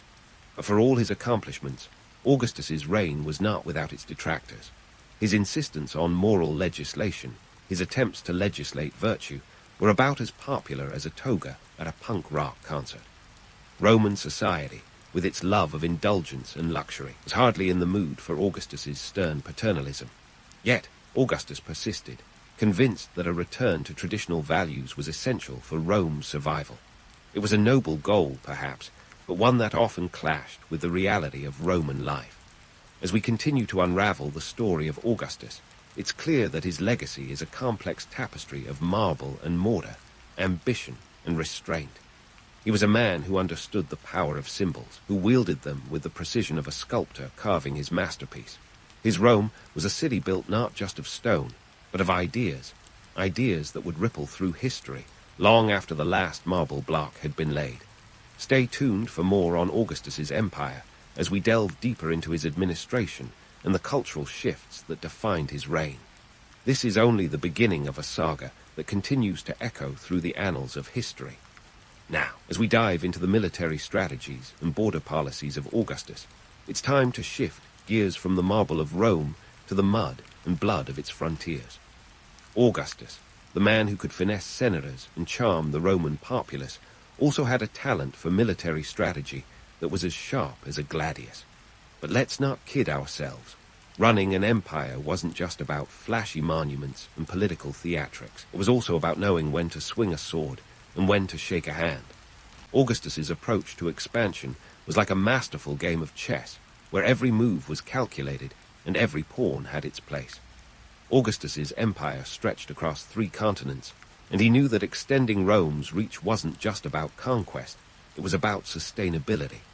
His border policies were a blend of military might and diplomatic finesse. Rather than stretching his forces thin across endless campaigns, Augustus favored a strategy of calculated expansion. He understood the limits of Roman power and often preferred diplomacy to outright warfare. This wasn't just a strategy, it was a necessity. The Roman legions were formidable, sure, but even the most well-oiled war machine has its limits. One of his key policies was the establishment of client states, regions that retained their own rulers but pledged loyalty to Rome. This allowed Augustus to extend his influence without the constant drain of resources that direct rule required. It was like having a team of assistant managers running the show while Augustus kept his eye on the big picture. He knew that a well-placed bribe or a strategic marriage could achieve what legions sometimes couldn't. In essence, Augustus perfected the art of ruling by proxy, using local leaders to maintain Roman interests while keeping his military free to deal with more pressing matters. But don't let Augustus's diplomatic savvy fool you into thinking he shied away from a good old-fashioned conquest. The man knew when to bring the hammer down, and nowhere was this more evident than in his handling of the Cantabrian Wars in Spain, 2919 BC. It was a grueling campaign, but Augustus's persistence paid off, and by the end of it, the Iberian Peninsula was firmly under Roman control. This conquest wasn't just about expanding territory. It was about securing valuable resources like precious metals and providing a buffer against the fierce tribes of the north. Augustus wasn't just building an empire, he was fortifying it. Now, let's talk about the infamous Battle of Teutoburg Forest in 9 AD, a debacle that would make even the most stoic Roman weep into their wine. Picture this: Roman legions, led by the overconfident Publius Quinctilius Varus, marching through the dense forests of Germania, only to be ambushed by tribes led by Arminius, a chieftain who had once served in the Roman army. It was a trap of epic proportions, and the result was catastrophic. 3 entire legions, about 20,000 men, were wiped out. It was like losing a chunk of your army to a surprise pop quiz you didn't study for. The aftermath was so shocking that Augustus, upon hearing the news, is said to have wandered his palace, crying, "Quintili ver, legions red," or "Varus, give me back my legions." The battle was a harsh wake-up call and underscored the limitations of Roman power. Augustus had to face the grim reality that not all lands could be tamed with the Roman legions, and Germania remained a thorn in the Roman side. But let's not forget, Augustus was nothing if not adaptable. He learned from this disaster and shifted his focus from expansion to consolidation. The Rhine became the de facto border, and Augustus poured resources into fortifying it, transforming it into a formidable defensive line. It was a classic case of, if you can't beat them, build a big wall and call it a day. For Augustus, diplomacy was often the better part of valor, and nowhere was this more apparent than in his dealings with the Parthian Empire. Instead of engaging in costly wars, he opted for a policy of détente and clever negotiations. In 20 BC, he managed to secure the return of the Roman standards lost by Crassus at the Battle of Carrhae decades earlier, a symbolic victory that played well back home. It was like getting back a prized trophy without having to go through the trouble of a rematch. Augustus understood that sometimes a well-negotiated peace could be more valuable than a hard-won battle. All these strategies fed into the larger picture of the Pax Romana, a period of relative peace and stability that lasted over 2 centuries. It was the golden age of Rome, where trade routes flourished, cultures mingled, and the empire reached its zenith. This peace wasn't just about the absence of war. It was about the presence of order. Augustus's policies laid the groundwork for this unprecedented era, proving that sometimes the most effective weapon in an emperor's arsenal is a well-crafted peace treaty. Yet, for all his successes, Augustus's military and diplomatic maneuvers were not without their challenges. The Roman legions, for all their discipline, were often a rowdy bunch. They were known for their grumblings over pay, harsh conditions, and the occasional mutiny. Augustus had to constantly walk the tightrope between keeping them satisfied and maintaining discipline. It was like managing a rock band on tour, where keeping the peace was as much about providing enough wine and women as it was about strategic leadership. In the end, Augustus's genius lay in his ability to balance ambition with pragmatism. He knew when to push, when to pause, and when to play the long game. His reign was a testament to the power of strategic foresight and the art of compromise. Augustus didn't just conquer territories. He shaped the very fabric of Roman society, leaving a legacy that would endure long after his time. As we continue to explore the story of Augustus, remember that his empire wasn't built in a day, nor was it built on military might alone. It was a complex tapestry of power, politics, and people, a testament to the enduring power of a well-played hand. Stay tuned, because the saga of Augustus is far from over. As Augustus stood on the precipice of history's grand stage, ready to exit, he left behind a legacy as complicated as a Roman labyrinth. His reign had been a masterclass in empire building, but it was time to pass the baton. Enter Tiberius, the reluctant heir the stepson Augustus didn't exactly dream of. If Augustus was the charismatic founder of a franchise, Tiberius was the brooding, enigmatic sequel, perhaps necessary, but certainly lacking his predecessor's flair. The transition of power in 14 AD was as smooth as a toga party after too much wine. Augustus had spent years grooming potential successors, only to see them drop like flies. His initial choice, Agrippa, was his right-hand man, a military genius who could almost rival Augustus himself. But alas, Agrippa's early demise in 12 BC left a gaping hole in the succession plan. Then there were his grandsons, Gaius and Lucius, who seemed promising until fate decided otherwise, with their untimely deaths in 4 AD and 2 AD, respectively. It's like the Roman guards were playing a cosmic game of narrated. And so, the mantle fell to Tiberius, the last man standing, despite his apparent distaste for the gig. Augustus formally adopted Tiberius in 4 AD, linking him to the Julian line with all the pomp and circumstance you'd expect from a Roman soap opera. Tiberius, who had already proven his mettle in military campaigns, wasn't exactly thrilled about the political spotlight, but duty called. Or rather, Augustus did, with all the subtlety of a Roman legion marching through your living room. Augustus's death marked the end of an era. His passing in 14 AD was shrouded in myth, as if the man who had reshaped Rome couldn't just shuffle off this mortal coil like the rest of us. Rumors swirled that Augustus had been poisoned by Livia, his wife, though these tales are about as credible as a toga made of tissue paper. The truth is, Augustus died of natural causes at the ripe old age of 75, a feat in a world where the average life expectancy was closer to 35. But the Romans weren't about to let a good myth go to waste. Augustus's deification after his death played right into the narrative of the divine ruler. The Senate, ever eager to curry favor with the new regime, declared Augustus a god, complete with temples and priests to sing his praises. It was political theater at its finest, but the divine aura around Augustus helped solidify his legacy as more than just a man. He was now a celestial being, guiding the Roman Empire from the great beyond, like some ancient patron saint of imperial ambition. Augustus's posthumous reputation was polished to a high shine, but let's not forget the man behind the marble.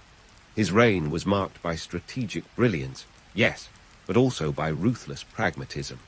Augustus was the kind of leader who could smile while slipping a knife between your ribs, metaphorically speaking, of course. He understood that power wasn't just seized. It was maintained through a delicate balance of public favor and political maneuvering. Future emperors took a page out of Augustus's playbook, but not all could replicate his success. The Roman Empire saw its fair share of rulers who thought they could ride the Augustus wave without putting in the legwork. Spoiler alert, they couldn't. Augustus's genius wasn't just in building an empire, it was in maintaining it, in understanding that the heart of power was a dance of diplomacy and dominance. He knew when to flex his military might, and when to charm the Senate with gifts of grain and games. It was a balancing act that required the precision of a tightrope walker with a penchant for grand gestures. As for Tiberius, he stepped into Augustus's sandals with all the enthusiasm of a man sliding into a cold bath. His reign began with whispers of doubt and distrust as the Roman people grappled with the loss of Augustus's charisma. Tiberius ruled with a heavy hand, his paranoia leading to purges that made Augustus's prescriptions look like a minor tiff. Yet under his rule, the empire remained stable, if not exactly flourishing. Tiberius was no Augustus, but he wasn't a disaster either. He maintained the borders, kept the legions in line, and even managed to grow the treasury, a feat Augustus would have appreciated. In the end, Augustus left a legacy that was as much about myth as it was about reality. His deification was the culmination of a life spent carefully crafting an image of divine right and imperial destiny.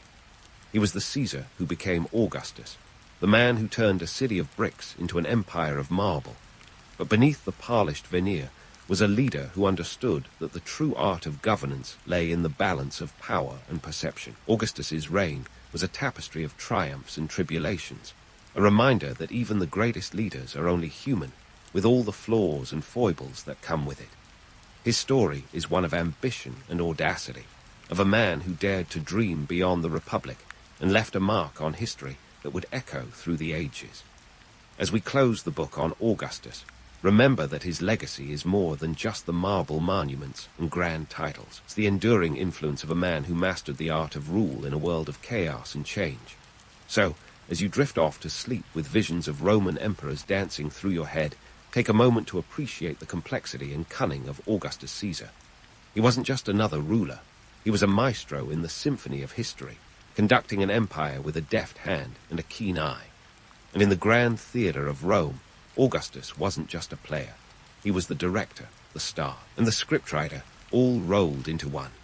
Here's to Augustus, the man who turned power into an art form and left an indelible mark on the world stage. Oliver Cromwell, the man who would one day be known as the Lord Protector of England, had a rather unremarkable start. Born on April 25, 1599, in the small town of Huntingdon, Cromwell was the type of guy you'd probably walk past without a second glance. He was from a family of minor gentry, which is a polite way of saying they had a bit of land, but not enough to make them truly significant. His early life was more about farming and fowling than fostering any grand ambitions. Think of him as England's version of a minor league player who somehow ends up pitching in the World Series. To set the stage for Cromwell's rise, we need to understand that 17th century England was a hot mess. The socio-political climate was like a game of musical chairs with far too few seats and way too many aristocrats. The monarchy and parliament were locked in a power struggle that could make a soap opera look tame. And then there was religion, always a fun topic, causing its own brand of havoc. Protestant factions were bickering like siblings on a long car trip, and the Catholics were there too, quietly hoping for a scenery change. When Cromwell attended Sidney Sussex College in Cambridge in 1660, he was more likely to be found debating theology than hitting the books. But his time there was cut short by the death of his father in 1617. Cromwell returned home to support his family, but those theological debates left a mark. They planted seeds that would grow into convictions strong enough to change the course of a nation. Now, let's fast forward to the English Civil War, which began in 1642. It wasn't just a war.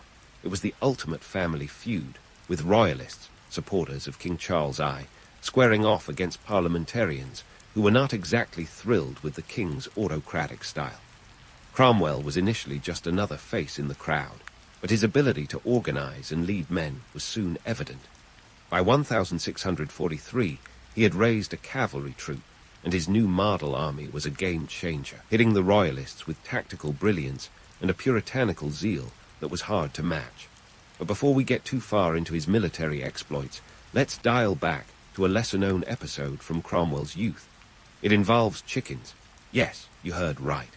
Young Oliver was once accused of stealing a neighbor's chickens.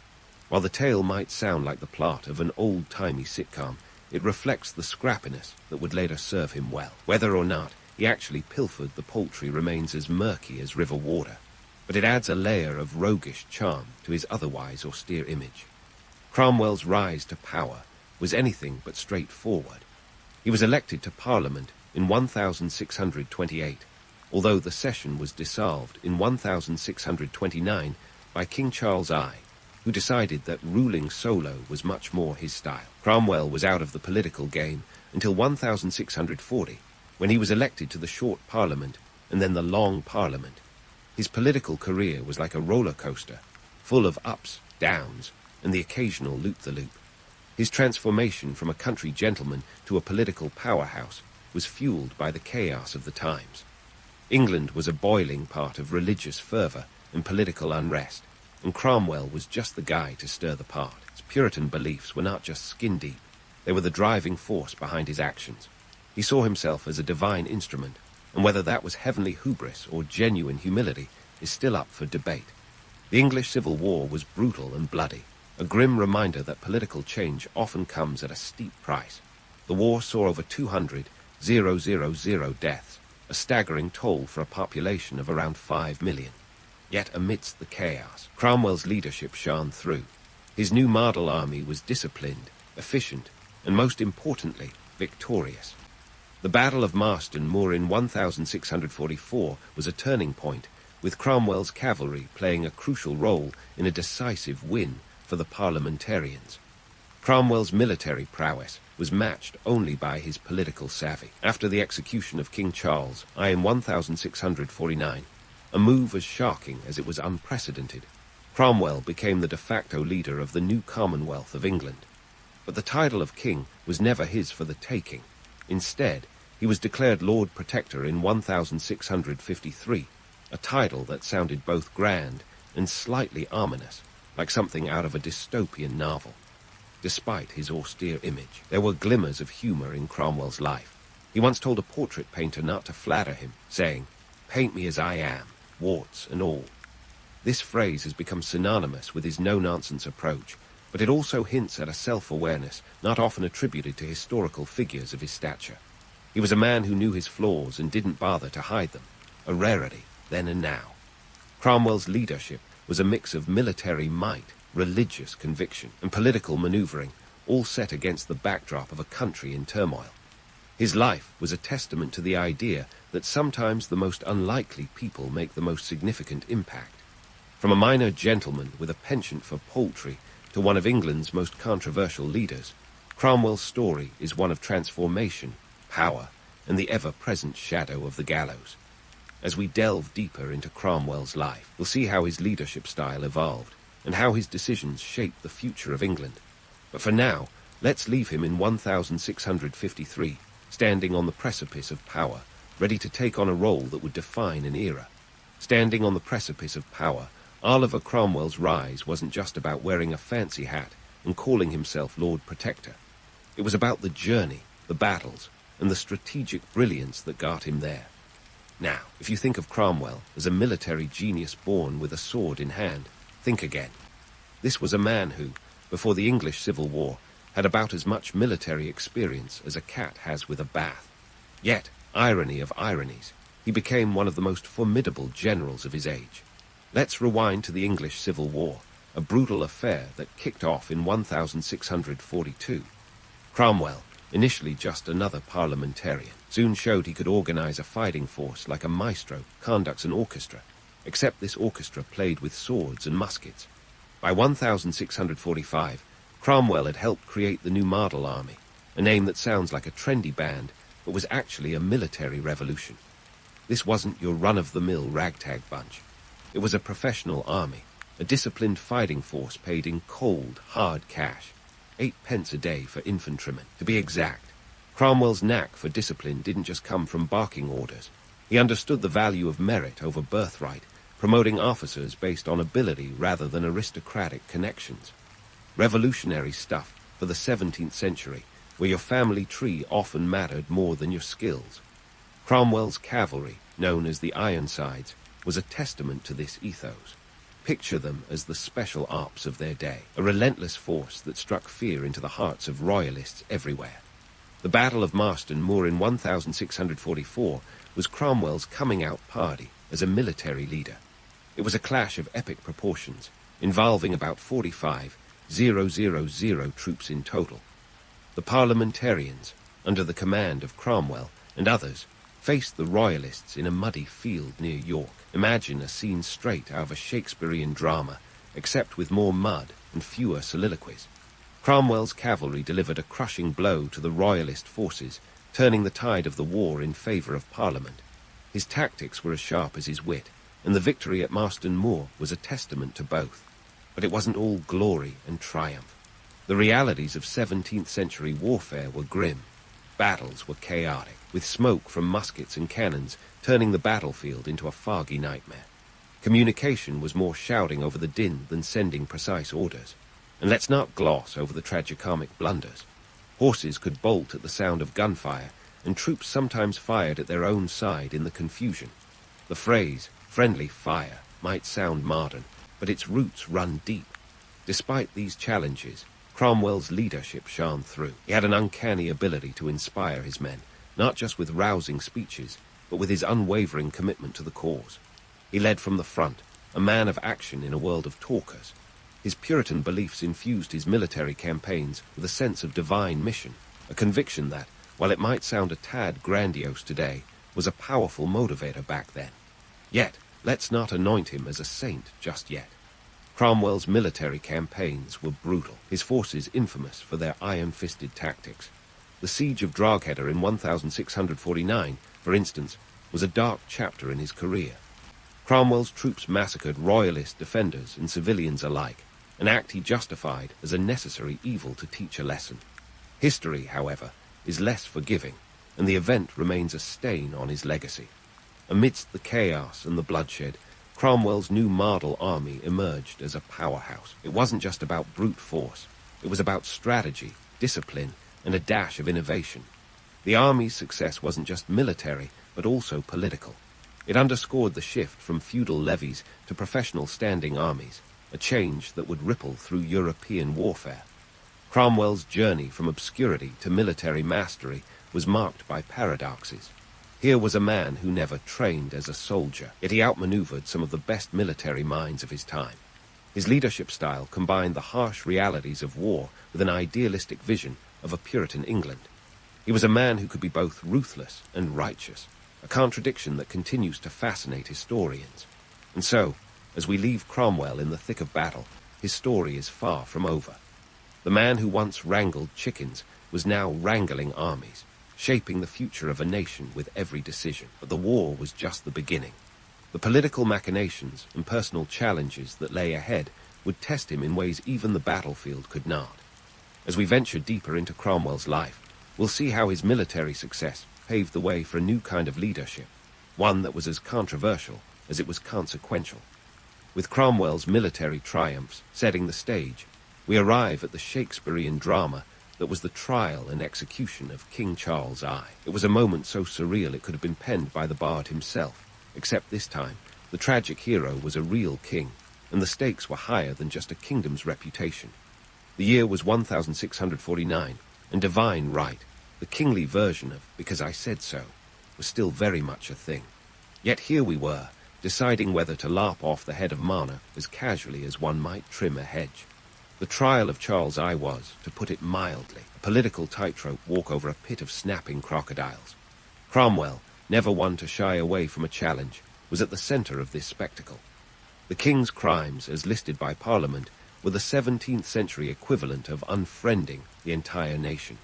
He was accused of abusing his power, levying taxes without consent, and generally being the kind of monarch who thought checks and balances was a game for accountants, not kings. The trial's legitimacy was, of course, as dubious as a £3 note. Out of 135 commissioners appointed to Judge Charles, only 68 actually showed up. Imagine throwing a party and only half the guests attending. It doesn't bode well for the host. But Cromwell and his allies weren't about to let a little thing like legal propriety stop them. The trial was more of a formality, a theatrical production with Cromwell as both director and leading man, ensuring the plot reached its inevitable conclusion. And what a conclusion it was.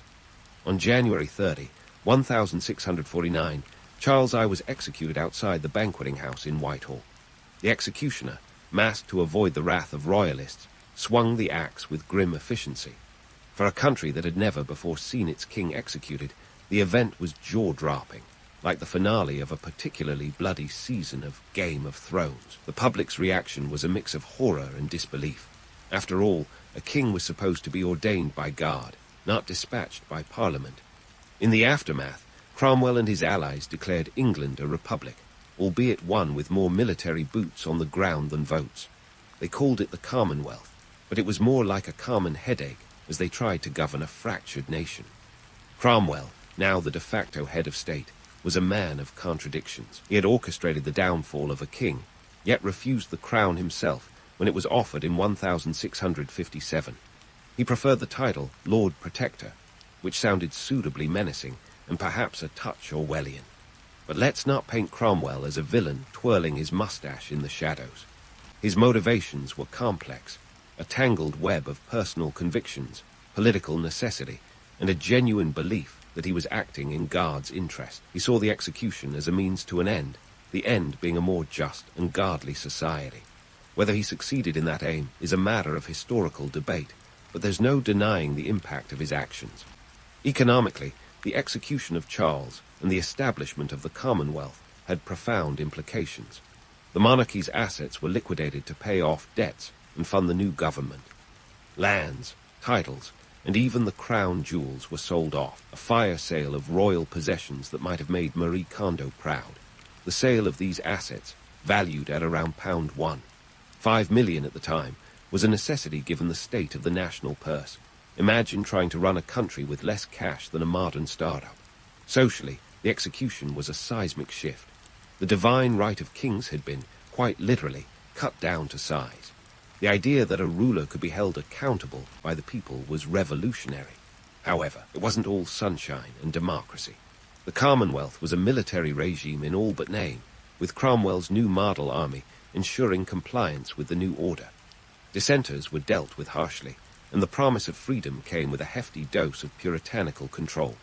The myth of Cromwell as a tyrant has persisted, fueled by royalist propaganda and a penchant for dramatizing history.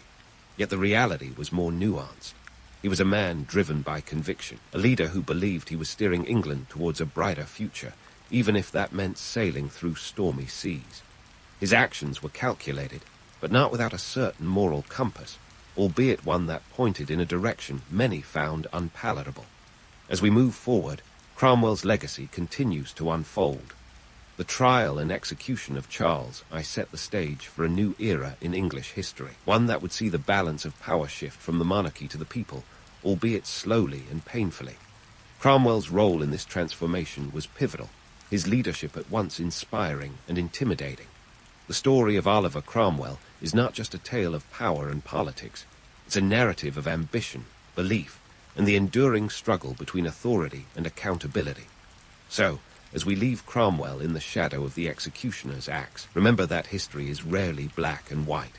It's a tapestry of contradictions, woven by men and women who, like Cromwell, were products of their time. The trial of King Charles was a moment of high drama, a turning point that would echo through the ages. But the curtain had not yet fallen on Cromwell's story. Ahead lay new challenges, new controversies, and the enduring question of what it truly means to lead. With Charles, quite literally out of the picture. England's political landscape was a bit like a party where the host has suddenly vanished. Everyone's left wondering who's going to take charge of the music and snacks. Enter Oliver Cromwell, with his puritanical playlist and a penchant for decluttering the monarchy. Welcome to the Protectorate, folks, where Cromwell would attempt to steer the ship of state through the turbulent seas of post-regicide England. Now, let's get one thing straight. Cromwell's leadership as Lord Protector was not about cozying up with a crown and calling it a day. No, he was all about the substance over style, though some would argue he had the style of a medieval drill sergeant. He officially took up the mantle in December 1653, and while Lord Protector might sound like a superhero title, Cromwell was more about realpolitik than rescuing damsels in distress. Economically, Cromwell's government faced a financial conundrum that would make a modern economist break out in a cold sweat. The English treasury was emptier than a Puritan dance hall, thanks to years of war and a king who'd spent like it was Black Friday every day. Cromwell's solution, a hardy mix of austerity and innovation. He introduced new taxes, like the excise tax on goods, which was about as popular as a wet blanket at a barn fire. But necessity is the mother of invention, and these taxes were crucial for funding the state apparatus and the military, the latter getting a hefty slice of the fiscal pie. But it wasn't just about squeezing pennies. Cromwell's economic policies also aimed to boost trade and industry. He understood that a nation can't thrive on taxes alone, much like you can't survive on a diet of kale without the occasional piece of chocolate. The Navigation Acts of 1651 were a Cromwellian brainchild, designed to wrest control of trade routes from the Dutch and bolster English shipping. This move transformed England into a burgeoning maritime power, though it also sparked the First Anglo-Dutch War, a classic case of be careful what you wish for. Religious reforms under Cromwell were a mixed bag of divine inspiration and downright dogmatism. As a devout Puritan, he aimed to purify the Church of England from what he saw as popish remnants. If there was a religious equivalent of Marie Kondo, Cromwell was it, discarding anything that didn't spark joy in the eyes of the Puritan faith. He promoted religious tolerance, but with a wink and a nod. Catholics and Anglicans were still on the naughty list, while Protestant sects like Baptists and Independents found a more welcoming home.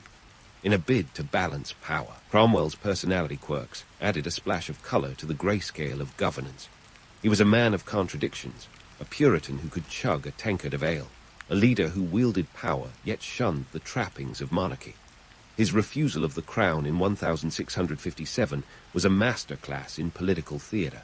He sided the moral high ground, but perhaps he also saw the crown as a hot potato, best left untouched lest it burn his hands. Yet, the myth of Cromwell as a king without a crown wasn't entirely unfounded.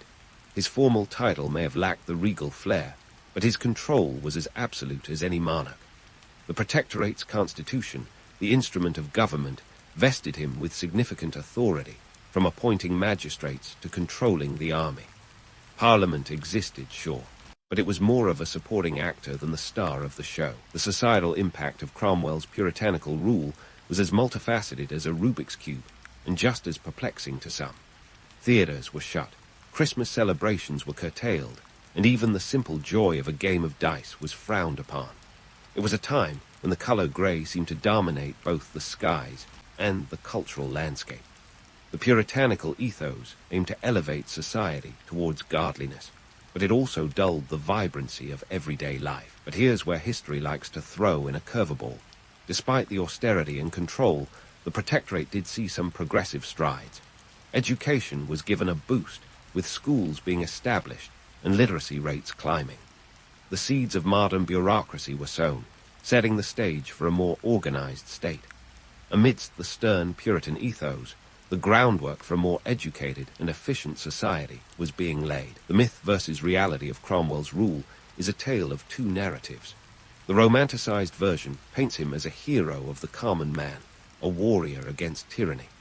The harsher reality reveals a man who wielded power with a firm hand, whose legacy is marred by acts of brutality, particularly in Ireland, where his campaigns left a scar that history has not forgotten. As we navigate the intricacies of Cromwell's Protectorate, we see a leader grappling with the age-old dilemma: how to wield power without losing one's soul. The balancing act required a deft touch, and whether Cromwell succeeded or stumbled is a debate that historians continue to have over cups of tea and stacks of dusty books. So, with Cromwell firmly at England's helm, his story is far from over. Ahead lay new challenges, the ever-present threat of dissent, and the question of what legacy he would leave behind. As the sun sets on this chapter of Cromwell's life, we find ourselves on the cusp of exploring the twilight of his rule, where the seeds of the Restoration were quietly taking root. Stay tuned, because the tale of Oliver Cromwell is one that keeps history buffs coming back for more.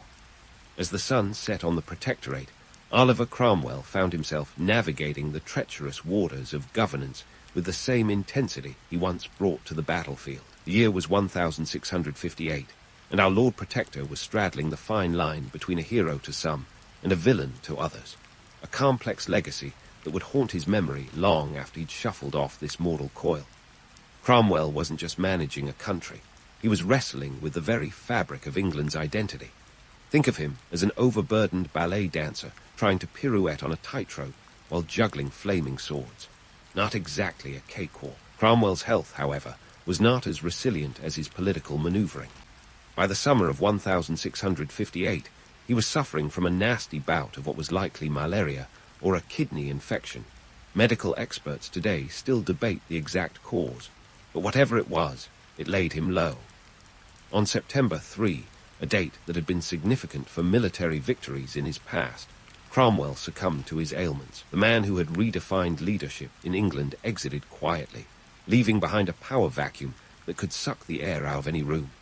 His death marked the beginning of the end for the Protectorate, a governmental experiment that was about as stable as a Jenga tower during an earthquake. Cromwell's son, Richard, tried to fill his father's rather large boots, but found himself without the necessary shoelaces. Richard was more of a country squire than a political powerhouse, lacking both the charisma and the iron will that had defined his father's rule. His tenure as Lord Protector was short-lived, lasting less than a year before he was politely shown the door by the very army his father had once commanded.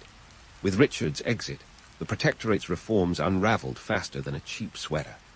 Parliament, that old beast, was back in the saddle, and the monarchy was soon restored in 1660, with Charles Roman II reclaiming the throne. The Restoration was a bit like a sequel to a movie no one asked for. Familiar faces, same old drama, but with a touch more extravagance and a lot more wigs. It was as if England had merely hit the pause button on monarchy, only to press play again once Cromwell was out of the picture. Cromwell's legacy, meanwhile, was already setting the stage for centuries of debate. Was he a liberator or a dictator, a visionary or a tyrant? The answers depend on whom you ask. To the royalists, he was the bogeyman who beheaded a king and imposed puritanical restrictions on a fun-loving nation. To others, he was a champion of parliamentary power, a man who dared to hold a monarch accountable. It's a testament to his complexity that even today he can be both vilified and venerated in the same breath. Pop culture has had its fair share of fun with Cromwell's image. From literary portrayals to blockbuster films, he's been cast as everything from a hero of democracy to a stern-faced zealot. In the 1970 film Cromwell, Richard Harris portrayed him as a principled leader, but with enough dramatic flair to keep audiences second-guessing. Even in the realm of novels, his character often swings between extremes, a reflection of the man himself. He's the ultimate historical Rorschach test. What you see says more about you than it does about him. And then there's the tantalizing question. What if Cromwell's England had lasted longer? Imagine a world where the Protectorate continued, where the seeds of parliamentary democracy were sown earlier, and perhaps nurtured into a flourishing garden of governance. Would England have avoided the tumult of the Glorious Revolution, the bitter struggles between Catholics and Protestants, or the overseas conflicts that would follow? It's a historical, choose-your-own-adventure, one that tantalizes with possibilities, but remains frustratingly out of reach.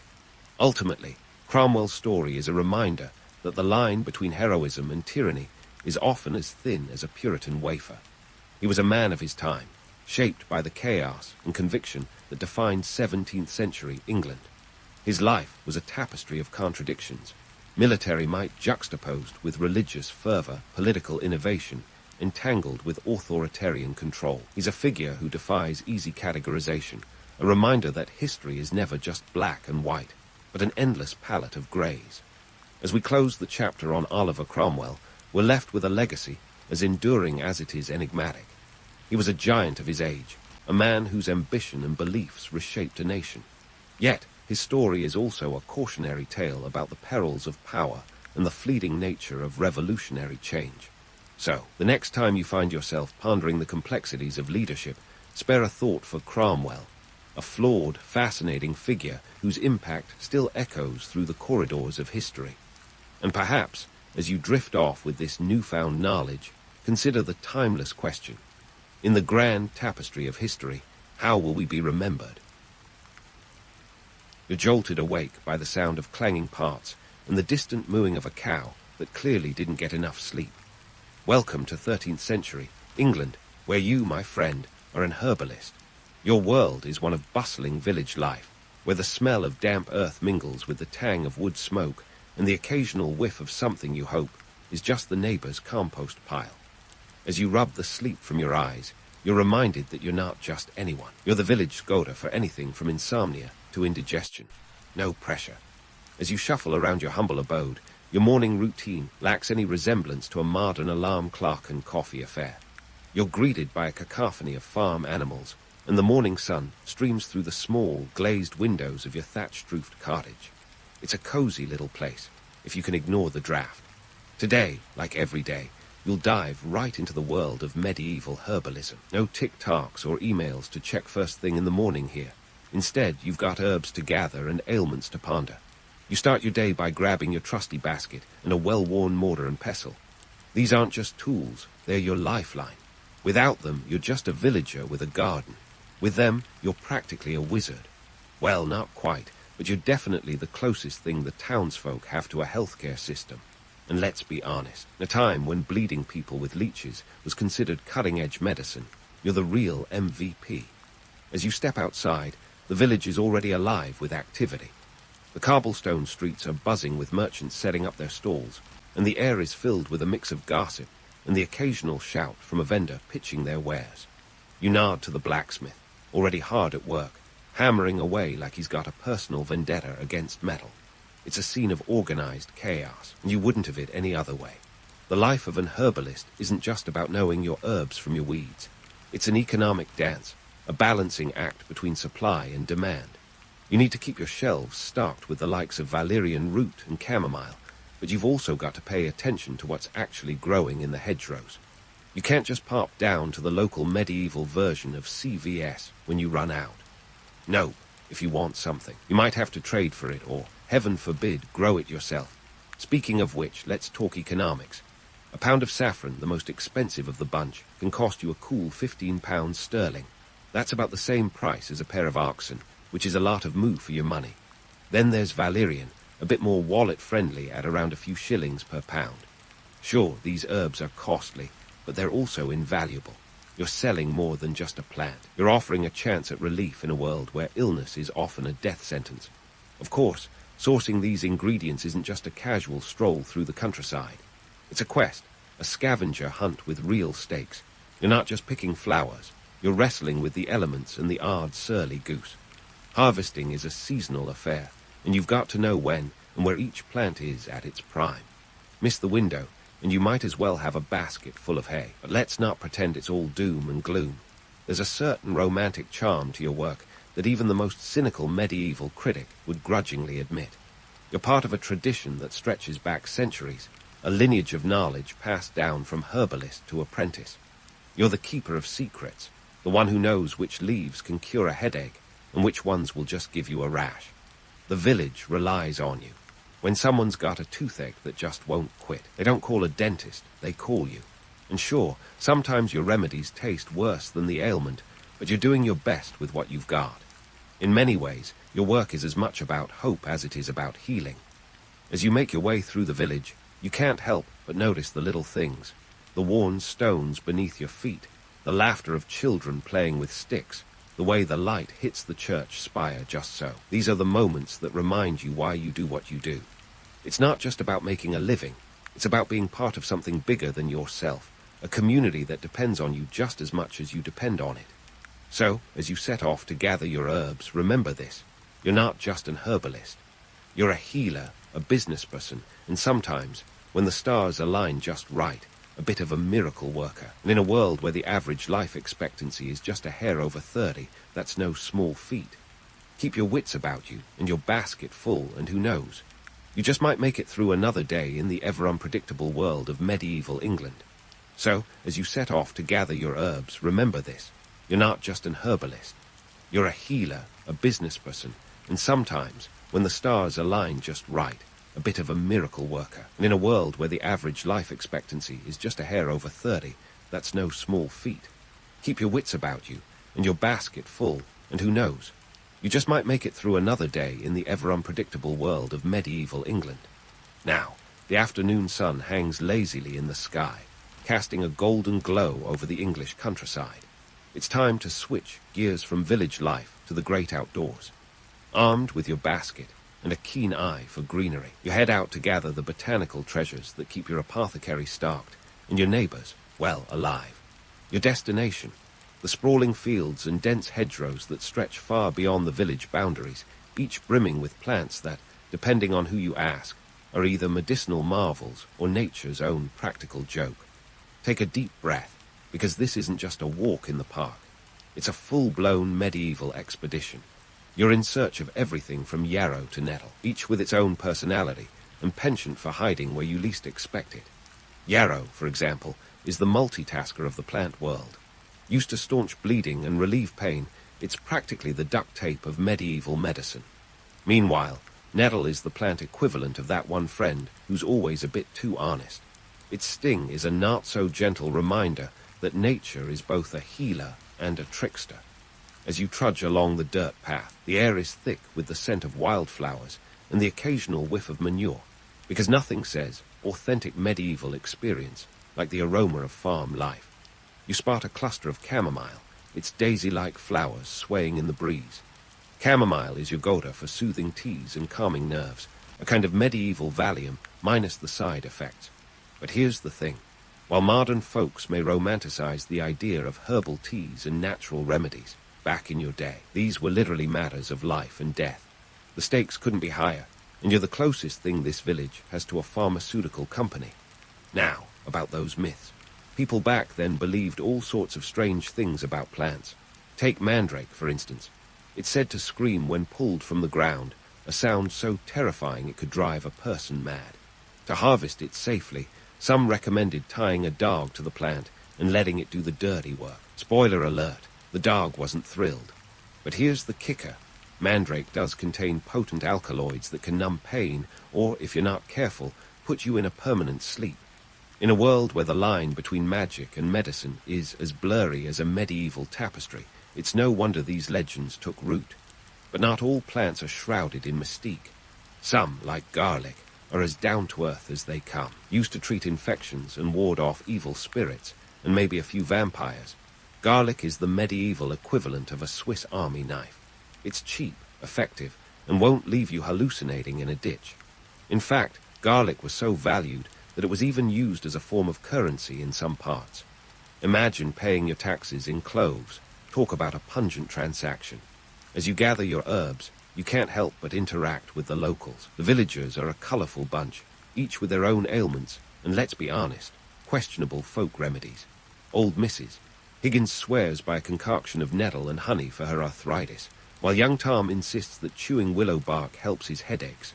Spoiler, Tom's on to something.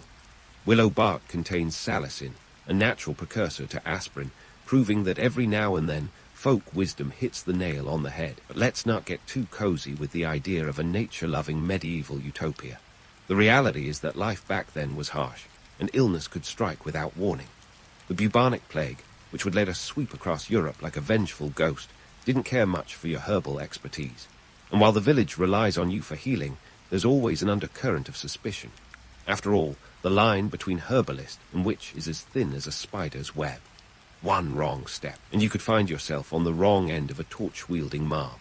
Despite the risks, you press on, your basket filling with the bounty of nature. There's something undeniably satisfying about the tactile work of gathering plants, the way the leaves crunch underfoot and the sun warms your back. It's a reminder that while the world may be unpredictable, there are still constants to be found in the simple act of harvesting what the earth has to offer. As you head back to the village, your thoughts drift to the economic realities of your trade. Sure, you've gathered a decent haul today, but there's always the nagging question of whether it will be enough to keep the villagers healthy and your pockets lined. Medieval economics are a fickle beast. driven by bartering, scarcity, and the occasional bout of inflation when a harvest goes awry. You might trade a bundle of herbs for a dozen eggs or a few pints of ale, but the balance is always precarious. Then there's the social dynamic to consider. As an herbalist, you occupy a unique position within the village hierarchy. You're respected for your knowledge, but there's always a hint of fear and skepticism. After all, in a world where the unknown is often attributed to the supernatural, your ability to heal with plants can seem a bit too close to sorcery for comfort. It's a delicate dance, one that requires a mix of charm, discretion, and the occasional strategic retreat. But for now, you're content to savor the moment. The sun is beginning to dip below the horizon, casting long shadows across the fields as you make your way back through the village gate. You nod to a few familiar faces, exchanging pleasantries, and perhaps a comment on the weather. The village is winding down for the night, the day's labors giving way to the soft hum of evening chatter and the crackle of fires being lit. As you step into your cottage, the familiar sense of dried herbs and burning wood welcome you home. You've survived another day in the life of a medieval herbalist, navigating a world where the boundaries between science and superstition are as murky as the village well. It's not an easy life, but it's yours, and for now, that's enough. With a satisfied sigh, you set down your basket and begin the process of sorting through your haul, your thoughts already turning to the next challenge that awaits in this unpredictable world. In the end, you're more than just a collector of plants. You're a weaver of stories, a guardian of secrets, and a bridge between the past and the present. And as you close the door on another day, you can't help but feel a sense of gratitude for the simple joys of your craft, the unspoken connection to the land, and the knowledge that, come what may, you'll be ready to face whatever the medieval world throws your way. Back inside the comforting, slightly chaotic embrace of your workshop, the aroma of earth and herbs fills the air. This is where the real alchemy begins, not the philosopher's stone kind, but the kind that turns plants into potions, knowledge into healing. Your workshop, filled with dried herbs hanging like rustic chandeliers and shelves groaning under the weight of jars and tools, is a testament to centuries of herbal wisdom. You set down your basket, its contents a hodgepodge of leaves, roots, and flowers, each with its own story and purpose. This is more than just a collection of plant matter. It's your toolbox, your arsenal, your library of remedies. The mixing and preparation process is where your craft truly shines, a dance of mortar and pestle, knife and drying rack. First up, you've got to clean these botanical wonders. Dirt, bugs, and the odd feather all need to be removed. Because let's face it, nothing screams unprofessional like a potion with a side of beetle. Once cleaned, it's time to dry them. Some herbs, like rosemary and thyme, dry easily in the open air. Others, like mint, are best laid out in the sun, a slow dance with the elements that transforms fresh leaves into concentrated powerhouses of flavor and healing. Now, let's talk about the mortar and pestle, your medieval blender of sorts. This duo has been around since antiquity, and for good reason. It's not just a tool, it's an extension of your arm, a workout for your forearms, and the means by which you transform raw ingredients into fine powders and pastes. The process is rhythmic, almost meditative, as you grind valerian root into a fine powder or crush garlic into a potent paste. It's tough work, but there's something deeply satisfying about the crunch and grind of herbs being tamed. The knowledge behind these remedies is passed down through generations, often orally or through painstakingly copied manuscripts. It's predominantly a woman's domain, a sisterhood of sorts that transcends time. In a world where women's roles were largely confined to the domestic sphere, herbalism provided a rare opportunity for women to wield influence and earn respect. You're not just a healer, you're part of a lineage of wise women, custodians of secrets that have kept communities healthy for centuries. And now, the potions, the medieval equivalent of your local pharmacy's wellness aisle. Let's debunk the myth. These aren't bubbling cauldrons with eye of newt and wing of bat.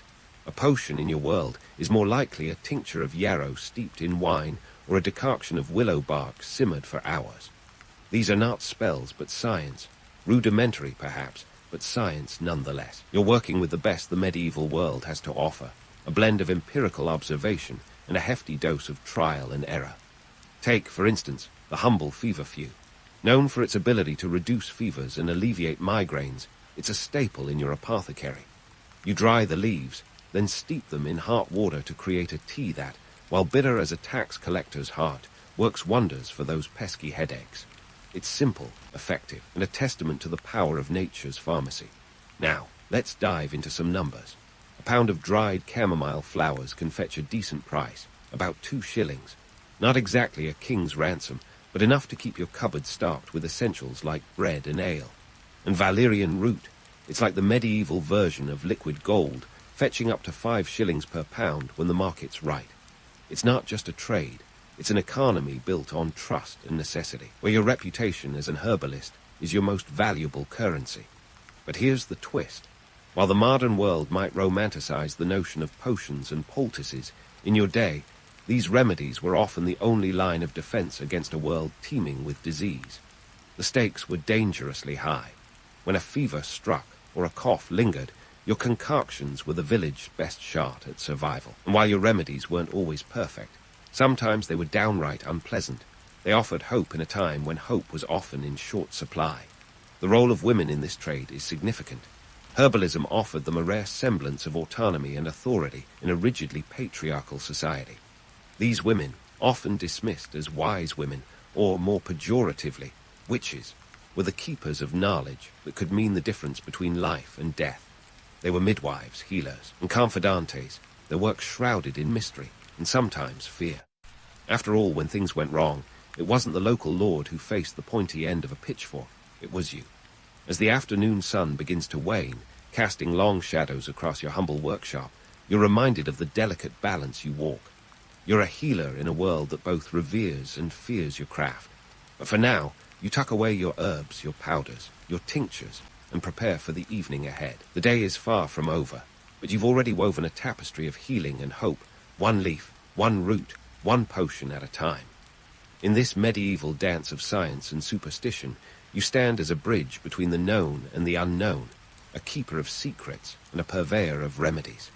The world outside may be unpredictable, but within the walls of your workshop, you wield the quiet power of knowledge, each remedy a testament to the resilience and ingenuity of those who came before you. As you ready yourself for the next chapter, you know that while the challenges are many, so too are the rewards, each more profound than the last. As the sun dips behind the hills, casting your workshop in a warm, amber glow, you start to think about your place in the grander scheme of medieval medicine. Sure, your hands are stained with the green of crushed herbs, and your nose has permanently adopted the scent of garlic and chamomile. But how do you stack up against the era's other medical practitioners? You know, the ones who wield razors with the precision of a medieval chef dicing onions. Enter the barber surgeons, the multitasking maestros of bloodletting and haircuts. In the 13th century, these folks were the Swiss army knives of the medical world, juggling tasks from surgical procedures to the occasional shave, all while wearing aprons that probably could have used a good laundering, assuming anyone knew what bleach was back then. Now, these guys weren't exactly Harvard-trained, but they did have guilds, those medieval versions of LinkedIn that offered a semblance of credibility. They learned through apprenticeships, picking up skills from seasoned veterans who could slice open a vein with one hand and trim a beard with the other. Your herbal concoctions, on the other hand, come from a lineage of whispered wisdom and trial by error, a tradition passed down through generations like an heirloom recipe for chicken soup, if chicken soup could cure gout. Universities started popping up around this time, too, in cities like Paris and Bologna, offering formalized medical education. Think of these institutions as the ancient Ivy Leagues, but with less ivy and more Latin. They focused on the humoral theory, the idea that your health depended on the balance of bodily fluids. It was a theory that made about as much sense as trying to balance a book on a cat's head, but it was all the rage. Herbalists like you, however, were the rebels of the medical world. You didn't need a degree to know that a cup of chamomile tea could calm a restless mind. Your education was grounded in the earth, not in dusty tomes, and your methods were as old as the hills. You were the freelancers in a world teetering on the brink of professionalization. With universities rising and barber surgeons slicing away, you'd think herbalists would be shoved into the shadows, right? Not quite. There's a reason you're still peddling your wares in the village square while the barber surgeon polishes his blades. One word: accessibility. With their fancy guilds and urban locations, Barber surgeons were often out of reach for the average peasant. Their services came with a price tag that might as well have included a mortgage, if mortgages were a thing. You, with your affordable remedies and familiar presence, were the neighborhood's go-to healer. In a time when a pound of valerian root might cost 5 shillings, your remedies were the Groupon of medieval healthcare. Now, let's talk about public health, such as it was in the 13th century. The idea of sanitation was about as developed as a medieval selfie stick. The streets were open sewers, and the concept of washing one's hands before dinner was as foreign as a dragon in a chicken coop. Herbalists played a critical role in this environment, often the first line of defense against the myriad ailments that plagued medieval life. You weren't just treating symptoms, you were fighting a daily battle against the forces of disease. But with the rise of universities, the tensions were as palpable as a poorly made custard. These centers of learning started to question the validity of traditional herbal remedies, favoring the formalized practices taught within their hallowed halls. The result, a classic case of the old guard versus the new, with herbalists like you standing as the last bastion of folk medicine in a world racing toward modernity. Yet, adaptation was the name of the game. Some herbalists began incorporating the new medical theories into their practices, blending old wisdom with new knowledge. It was like adding a splash of new wine to an old recipe. Others stuck to their roots, quite literally, continuing to rely on the earth's bounty to heal the sick. This tension created a rich tapestry of medical practice, a world where barber surgeons, university-trained physicians, and herbalists all coexisted in a delicate dance of competition and cooperation. In this ever-evolving landscape, public's reliance on herbalists remained strong. After all, when the nearest trained physician was a day's ride away, and the barber surgeon was busy removing a neighbor's tooth with a pair of pliers, who else was there to turn to? You were the village safety net, the one they came to when the doctor was out of reach, and the barber was too busy cutting hair to cut out a tumor. Your remedies were the glue that held the community together, a testament to the enduring power of nature's pharmacy. As the evening deepens, casting shadows that dance like flickering ghosts across your walls, you prepare for the night's work. There are poultices to make, tinctures to prepare, and perhaps a bit of time left to ponder your place in this tangled web of medieval medicine. You're a healer, yes, but so much more than that. You're a link between the old and the new, a living testament to the resilience of traditional knowledge in a world on the brink of change. And so, as you grind valerian root into a fine powder, you're reminded of the delicate balance you maintain. Between tradition and innovation, folk wisdom and formal education, you stand at the crossroads of history, ready to face whatever challenges the night and the future may hold. As the moon rises, casting a silvery light that glints off your mortar and pestle, it's time to wrap up this medieval saga and reflect on the enduring legacy of herbalists like you. You see, while today we might imagine you as a cross between a garden-loving guru and a medieval mixologist, the reality was a bit less glamorous and a lot more gritty. Your life was a delicate balance of practicality and precariousness, where one misstep could land you in hot water, or worse, a witch trial. So, how does the legacy of medieval herbalists stretch all the way to our modern world, where you can pop a pill for just about anything, and kale smoothies are the closest some folks get to herbalism? Well, it turns out, quite a bit. Despite the centuries that have passed, the line between folklore and fact remains as blurred as a Renaissance painting viewed from up close. The herbal remedies you concocted in your drafty workshop, like chamomile for calming nerves or willow bark for those pounding headaches, have stood the test of time. They've been validated by science, which finally decided to back your play, several centuries later, mind you. But let's not ignore the romanticized view of your world. The image of a wise woman, clad in earthy tones, stirring a cauldron under the moonlight, has a certain allure. It's the stuff of fantasy novels and Halloween costumes. Yet, back in your day, the reality was that you were more likely to be found covered in dirt, your hands stained green, and your hair perpetually smelling like garlic. You were a healthcare provider, a local therapist, and an economic player, all rolled into one. It was less about moonlit rituals, and more about making sure your neighbor's cough didn't turn into something the Grim Reaper would take an interest in. Speaking of the economic side, let's dive into those numbers again. A decent haul from the hedgerows might include a few pounds of nettle and dandelion, which you could sell or trade for a few shillings. In a world where a sheep might set you back 10 shillings, every penny counted. Your trade was built on a foundation of necessity and scarcity, where every herb was a potential lifeline for both you and the village. The stakes were high, and the rewards, while not exactly a fortune, were the difference between a full stomach and an empty one. Now, let's switch gears to what we can learn from your resourcefulness and resilience. In a world that often feels like it's spinning out of control, there's something to be said for your ability to thrive amidst chaos. You made do with what you had, turning the mundane into the miraculous. Your remedies were more than just cures. They were acts of defiance against the harshness of medieval life, a testament to human ingenuity in the face of adversity. You didn't just survive. You carved out a niche that would eventually influence fields as diverse as pharmacology and holistic medicine. As we consider the blend of folklore and fact that continues to influence modern herbal medicine, it's clear that the line between superstition and science was a tightrope you walked daily. Take mandrake, for instance. Its legend may have included ear-piercing screams, but today we know it for its medicinal alkaloids. Garlic, once a talisman against evil, is now praised for its heart health benefits. The myths may have added a bit of spice to your life, but the truths hidden within them have persisted, proving that sometimes where there's smoke, there's fire, or at least a medicinal herb with some surprising properties. But let's not sugarcoat things.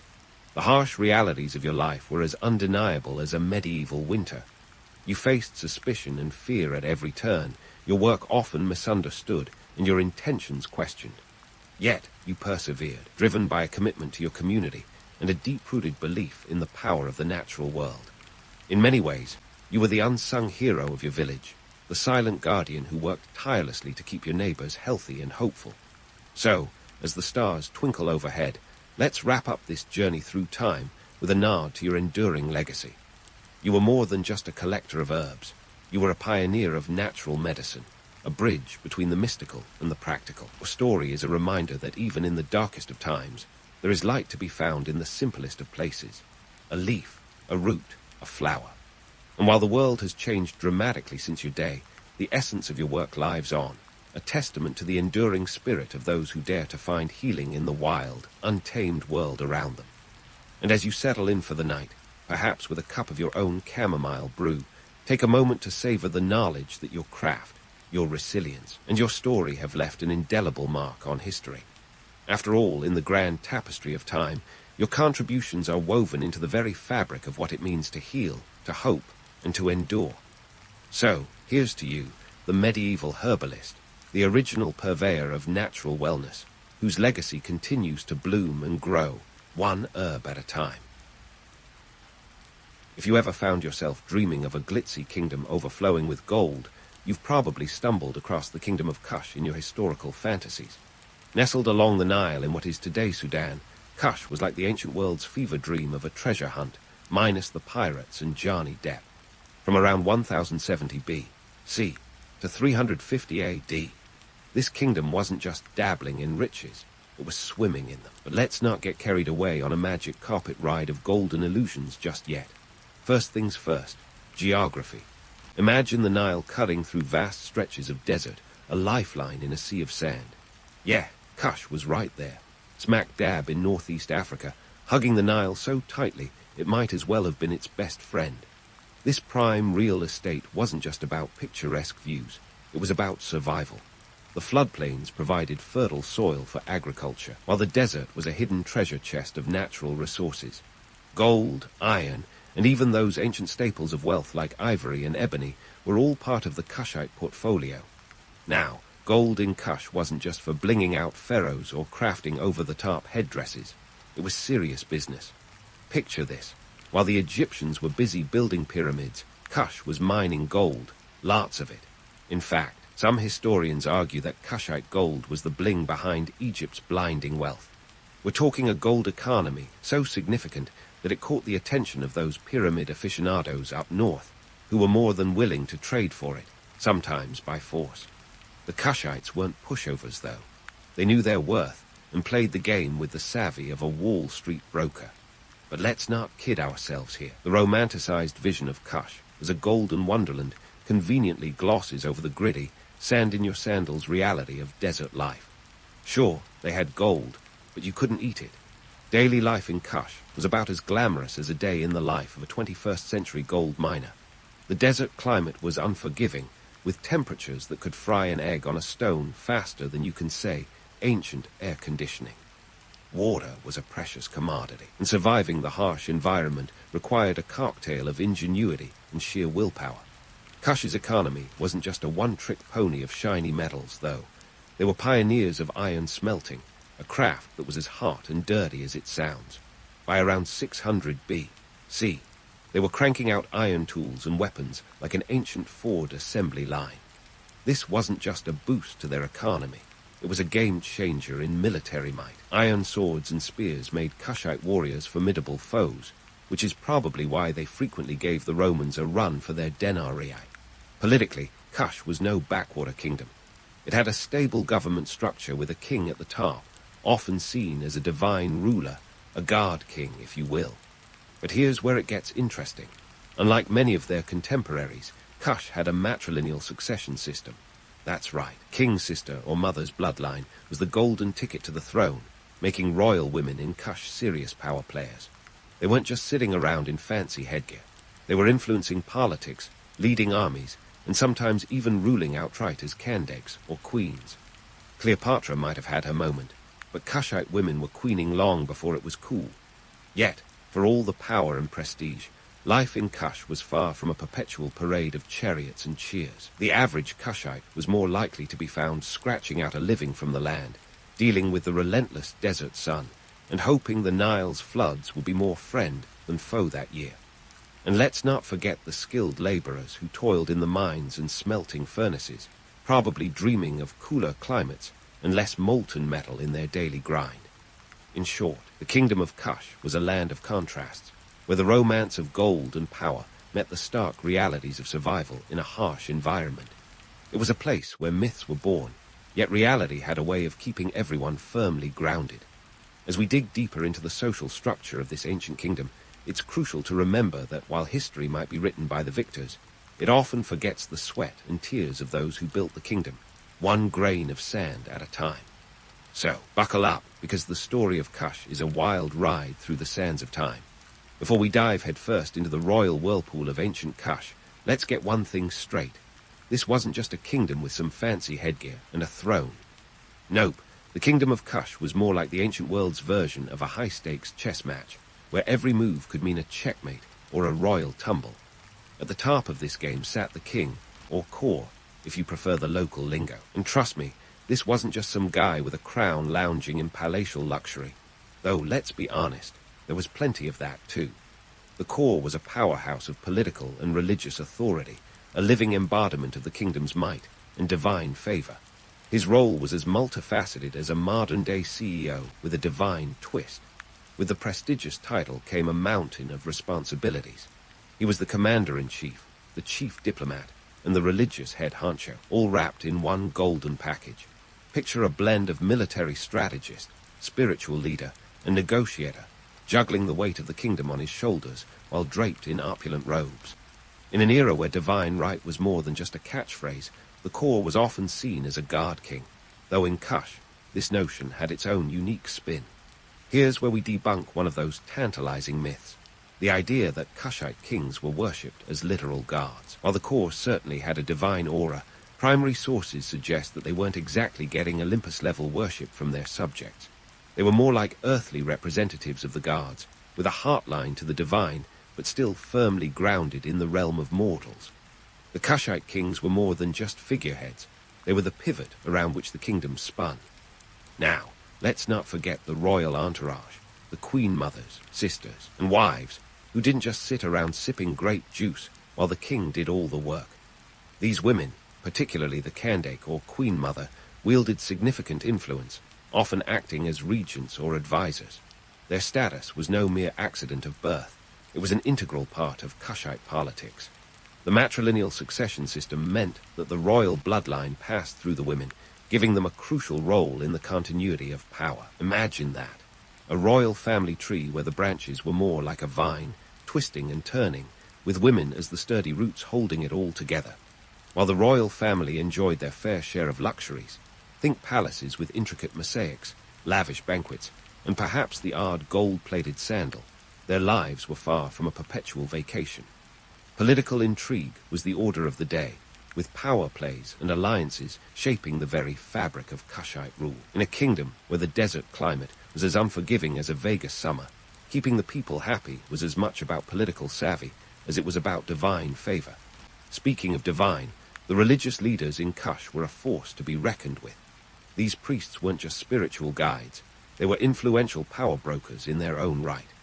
The temple complexes in places like Napata and Merere were not just spiritual hubs, they were economic and political centers. Priests controlled vast tracts of land and resources, which meant they could sway decisions and influence politics like a lobbyist with a direct line to the top. One popular myth that deserves a reality check is the idea that the priests were puppeteers pulling the strings of government from behind the temple curtains. While their influence was undeniable, the relationship between the core and the priesthood was more of a delicate dance than a simple puppet show. Primary sources paint a picture of mutual dependency, where the king needed the priest's divine endorsement, and the priests needed the king's backing to maintain their status and control over temple wealth. It was a symbiotic relationship, with both parties keenly aware that a misstep could spell disaster for everyone involved. In the grand tapestry of Kushite society, the royal family and the religious leaders were the glittering threads that caught the eye, but they were also the ones that held the whole thing together. Without their leadership and influence, the kingdom might have crumbled under the weight of its own golden myths. As we continue to explore the social structure of this fascinating civilization, remember that while history often shines the spotlight on the rulers, it's the intricate network of power and influence that truly shapes a kingdom. So, keep your eyes peeled for the twists and turns, because the story of Kush is just getting started, and there's plenty more intrigue and drama to unravel. Speaking of intrigue and drama, it's time to shift our gaze from the royal courts and sacred temples to the bustling heart of the Kushite economy, the middle class. Now, you might think that ancient middle classes were about as exciting as watching paint dry, but trust me, these folks were the real movers and shakers of the kingdom. We're talking traders, artisans, and scribes, the unsung heroes who kept the wheels of commerce turning and the ink flowing. Let's kick things off with the traders. If you think negotiating a deal on Craigslist is a tough gig, imagine haggling over a shipment of ivory on the banks of the Nile. Kushite traders were the masters of this ancient art, plying their wares along the river's length like the Amazon prime of antiquity, minus the next-day delivery. The Nile was their superhighway, its waters a vital trade route that connected Kush to the wider world. And just like a modern-day entrepreneur hustling to close a deal, these traders knew the value of a good negotiation. Picture this, a trader trying to offload a batch of ebony to a would-be buyer from up north. "I'll give you 2 sacks of grain for it," says the buyer. "Make it 3, and I'll throw in a complimentary hippo tusk," retorts the trader, probably with the same poker face you'd expect from a seasoned car dealer. This was the kind of back and forth that kept the markets buzzing and the economy thriving. The goods they traded, ivory, gold, iron, and pottery, weren't just commodities. They were the lifeblood of an economy that was as vibrant as the Nile itself. But traders weren't the only stars of Kush's economic show. Enter the artisans, the creative geniuses behind the kingdom's dazzling crafts. These were the folks who could take a lump of iron and, with the skill of a master chef, turn it into a tool or weapon worthy of a king. They were the blacksmiths, potters, jewelers, and weavers whose handiwork adorned the royals and armed the warriors. In a society where craftsmanship was both an art and a science, their skills were highly prized. The artisans' workshops were hives of activity, buzzing with the clang of hammers and the hum of spinning wheels. They were the startups of their day, innovating and expanding their craft to meet the demands of a kingdom that thrived on both style and substance. Whether it was a gold bracelet for a noble or an iron plough for a farmer, the artisans of Kush were the unsung architects of its wealth. And let's not forget the scribes, the ancient world's equivalent of data analysts and journalists rolled into one. These literate elites were the keepers of knowledge, recording everything from trade transactions to royal decrees. In a world where oral tradition was king, the ability to write was a superpower. Scribes were the ones who kept the kingdom's bureaucratic machine well-oiled, ensuring that everything ran as smoothly as a well-rehearsed chariot race.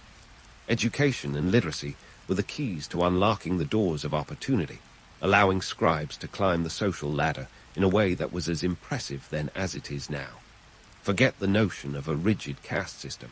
In Kush, skill and education could propel you upward faster than a Nile crocodile after a meal. Scribes were the connectors, the ones who bridged the gap between the ruling class and the rest of society. They were privy to the inner workings of the kingdom, wielding their reed pens with the authority of a modern-day fact-checker. So, what did all this mean for the middle class of Kush?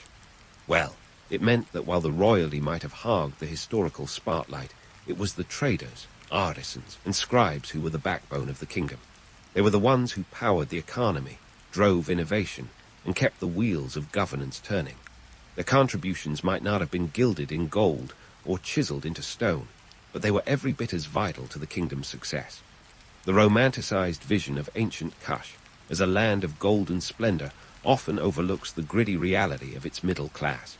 Yet, this was a society where upward mobility was possible, where talent and tenacity could pave the way to prosperity. The traders, artisans, and scribes were not just cogs in the machine. They were the engine that propelled Kush forward.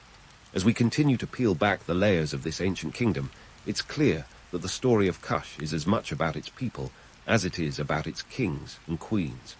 The middle class played a crucial role in shaping its economy and culture, proving that history isn't just about the headlines. It's about the everyday lives of those who lived it. So, stay tuned, because the story of Kush is far from over, and there's plenty more to uncover in this tale of trade, triumph, and tenacity. As we navigate deeper into the sands of Kush, we find the golden sheen of history giving way to something far more gritty and real. Welcome to the world of the lower classes and enslaved people, the unsung heroes who made the kingdom's grandeur possible. If you've ever thought your job was tough, spare a thought for these folks. Their work was as essential as the air they breathed, powering the mighty engines of mining, construction, and agriculture that kept Kush from crumbling into desert dust. First up, let's talk mining. Imagine you're part of a labor force tasked with extracting gold, the very bedrock of Kush's economy. This wasn't some leisurely stroll through a Hobby Lobby jewelry aisle. It was back-breaking, sweat-drenched toil. Picture the conditions. You're in a mine that's more like a sauna, with temperatures soaring higher than a teenager's tick-tock views. The workday stretches from dawn till dusk, and the only gold you see is the flecks glinting in the dim light of your torch. Romantic, right, not quite. The reality was a far cry from the glamour of a treasure hunt. Now, here's where we debunk a common misconception, the notion that all laborers were enslaved. While slavery did exist in Kush, many miners were actually free men working for wages, albeit meager. They were the gig workers of their day, hustling for survival in a system that was more pyramid scheme than pyramid construction. The enslaved, on the other hand, were often prisoners of war or debtors, forced into labor with little hope of freedom. Their lives were about as glamorous as a camel's behind, enduring a harsh existence where the only escape was often death. Speaking of construction, let's shift our gaze to the builders of Kush's architectural marvels. These were the human cranes and bulldozers who erected temples, palaces, and pyramids that have stood the test of time. The irony: they built these eternal monuments on the fragile foundation of their own fleeting lives. While the elite basked in the reflected glory of these structures, the laborers toiled under the scorching sun, their sweat and blood the unacknowledged mortar holding it all together. In an era where manual labor was the norm, these workers were the unsung architects of a kingdom that valued grandeur over gratitude. It wasn't just about stacking stones. It was about creating a legacy that would outlast them all. Yet, while history lionizes the kings who commissioned these works, the laborers remain nameless, their contributions buried beneath layers of time and sand. Then we have agriculture, the backbone of Kush's survival. The fertile Nile floodplains were the kingdom's breadbasket, feeding its people and fueling its prosperity. But farming in ancient Kush was no pastoral idyll. It was a relentless grind, dictated by the whims of the Nile's floods. Too little water and the crops withered. Too much and they were washed away. The farmers walked this tightrope every season, their livelihoods hanging by a thread as thin as a papyrus reed. These farmers weren't just tilling the soil. They were engaged in a daily battle against nature, armed with tools as rudimentary as their hopes. They were the original environmental warriors, their lives intertwined with the land in a dance as delicate as it was deadly. And let's not sugarcoat it. Many of these farmers were also enslaved, their labor exploited for the benefit of those lounging in palatial luxury. Yet, despite the back-breaking labor and scant rewards, the lower classes and enslaved people of Kush were the true architects of its wealth. They were the ones who mined the gold, built the monuments, and sowed the fields, all while remaining largely invisible in the historical narrative. They lived in a world where the gleam of gold and the allure of power masked the harsh reality of their existence. Pop culture might tempt us to romanticize the ancient world, painting it as a time of adventure and opulence, but the truth was far more complex. The people who toiled in the shadows of history were the foundation upon which the kingdom of Kush was built, yet their stories are often overshadowed by the dazzling tales of kings and queens. In many ways, their experiences mirror the struggles of countless generations who have labored in obscurity, their contributions essential yet uncelebrated. It's a reminder that history is more than just the story of those who ruled. It's also the story of those who endured, who survived against the odds, and whose resilience and toil laid the groundwork for greatness. As we delve further into the annals of Kush, let's keep in mind that while the kingdom's golden age might shine brightly in the history books, it was the sweat and sacrifice of the lower classes and enslaved people that fueled its brilliance. Their legacy might not be chiseled into stone or recorded in royal decrees, but it is etched into the very landscape of the ancient kingdom they helped to build. And as we continue to explore the social structure of Kush, we remember that the story is far from over. There are more layers to uncover, more voices to hear, and more truths to tell in this saga of power, struggle, and survival. While we marvel at the kingdom of Kush's glitzy facade and imagine life as one extended episode of lifestyles of the rich and famous, it's crucial to step back and see the whole picture. This kingdom wasn't just a gold-dipped relic. It was a dynamic society with social structures that allowed it to thrive for centuries. So how did Kush pull off this balancing act that kept it on the historical stage longer than most rock bands stay together? Let's start with the power pyramid, or should we say the power ziggurat, because this wasn't your standard hierarchy. At the top were the guard kings, those cores who navigated the perilous waters of royalty with the grace of a Nile crocodile. The Kushite ruler wasn't just a figurehead. He was the kingdom's spiritual, military, and political compass. But unlike some of their contemporaries, Kushite kings didn't rule alone or rely solely on a testosterone-driven council of warlords. They had the Kandakes, queen mothers and sisters, whose influence was as subtle as a sandstorm. These women held the reins of power, often acting as co-rulers or regents. This matrilineal twist was like having a board of directors where the chairperson could be the king's mother, sister, or wife. Try that in your next corporate restructuring. This balance of power between men and women wasn't just for show. It was a shrewd strategy that ensured stability. By placing women in positions of power, Kush created a political buffer zone that was less prone to testosterone-fueled coups and more inclined to dynastic continuity. This stability was crucial for a kingdom that had to juggle the demands of its own people and the ambitions of its neighbors. Think of it as a royal insurance policy that paid out in political stability rather than gold coins. And speaking of gold, let's not forget the economic engine that kept Kush humming. While the upper echelons of society were busy planning banquets and participating in power plays, the middle class, traders, artisans, scribes, kept the kingdom's economy as vibrant as a market bazaar. The Nile was more than just a scenic backdrop. It was a superhighway of commerce that connected Kush to the wider world. Traders navigated its waters like ancient captains of industry, their boats laden with ivory, gold, and iron. This was no medieval flea market. It was a sophisticated trade network that rivaled any contemporary economy. Artisans and scribes were the unsung heroes who made sure the kingdom's wheels didn't fall off. The artisans took raw materials from the earth and transformed them into weapons and jewelry, while the scribes recorded every transaction, royal decree, and historical event. These middle-class movers and shakers were the backbone of Kush, proving that while royalty might have the crowns, it was the middle class that kept the lights on. In a world where upward mobility was more than just a pipe dream, skill and education were the rungs on the ladder to success. Forget about being born with a silver spoon. In Kush, a sharp mind and a steady hand could carve out a legacy. But let's not get swept away by the allure of Kush's golden age without acknowledging the stark realities faced by the lower classes and enslaved people. While their contributions might not have been gilded in history, they were the very bedrock of the kingdom. Mining, construction, and agriculture were the unglamorous yet essential gears in Kush's economic machine. These laborers and enslaved individuals were the ones who toiled day and night, their sweat and toil underpinning the kingdom's prosperity.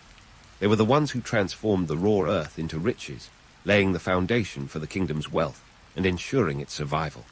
So, what can we take away from all this, aside from a newfound appreciation for ancient multifaceted power structures? Well, for starters, Kush teaches us that power is more sustainable when it's shared. The kingdom's matrilineal system and the significant roles played by women in governance were not just quirks of history. They were practical solutions to maintaining stability and continuity. In a world where power often meant brute force, Kush demonstrated that collaboration and balance could outlast 1,000 battles. Moreover, the kingdom of Kush reminds us that an economy's strength lies not in its glittering facades, but in the resilience and ingenuity of its people. Whether it's traders navigating the Nile or artisans crafting with skill and precision, it's the collective effort that drives prosperity. In a modern context, this means recognizing that economic success depends on the opportunities for all, not just the privileged few. Finally, the harsh realities faced by the lower classes serve as a potent reminder of the human cost behind historical grandeur. While history often glorifies the rulers and their achievements, it's the unsung laborers who bear the brunt of progress. Their stories, often relegated to the shadows, are crucial in understanding the true cost of civilization's advances. As we wrap up our whirlwind tour of the Kingdom of Kush, let's indulge in one last observation about history's cyclical nature. If there's one thing we've learned, it's that human societies, ancient or modern, tend to repeat themselves like a broken record. The allure of gold, power, and glory remains as potent today as it was in ancient Kush. Yet, the lessons of Kush's social dynamics, its balance of power, economic ingenuity, and the unacknowledged contributions of its people, offer timeless insights that echo through the ages. So as we close the chapter on Kush, let's not forget that while history might be written by the victors, it's lived by everyone. The Kingdom of Kush, with its complex social structure and enduring legacy, reminds us that the stories of those who built the world are just as important as the stories of those who ruled it. And as we venture into our own historical narratives, let's carry these lessons with us, because history might not repeat itself exactly, but it does have a tendency to rhyme.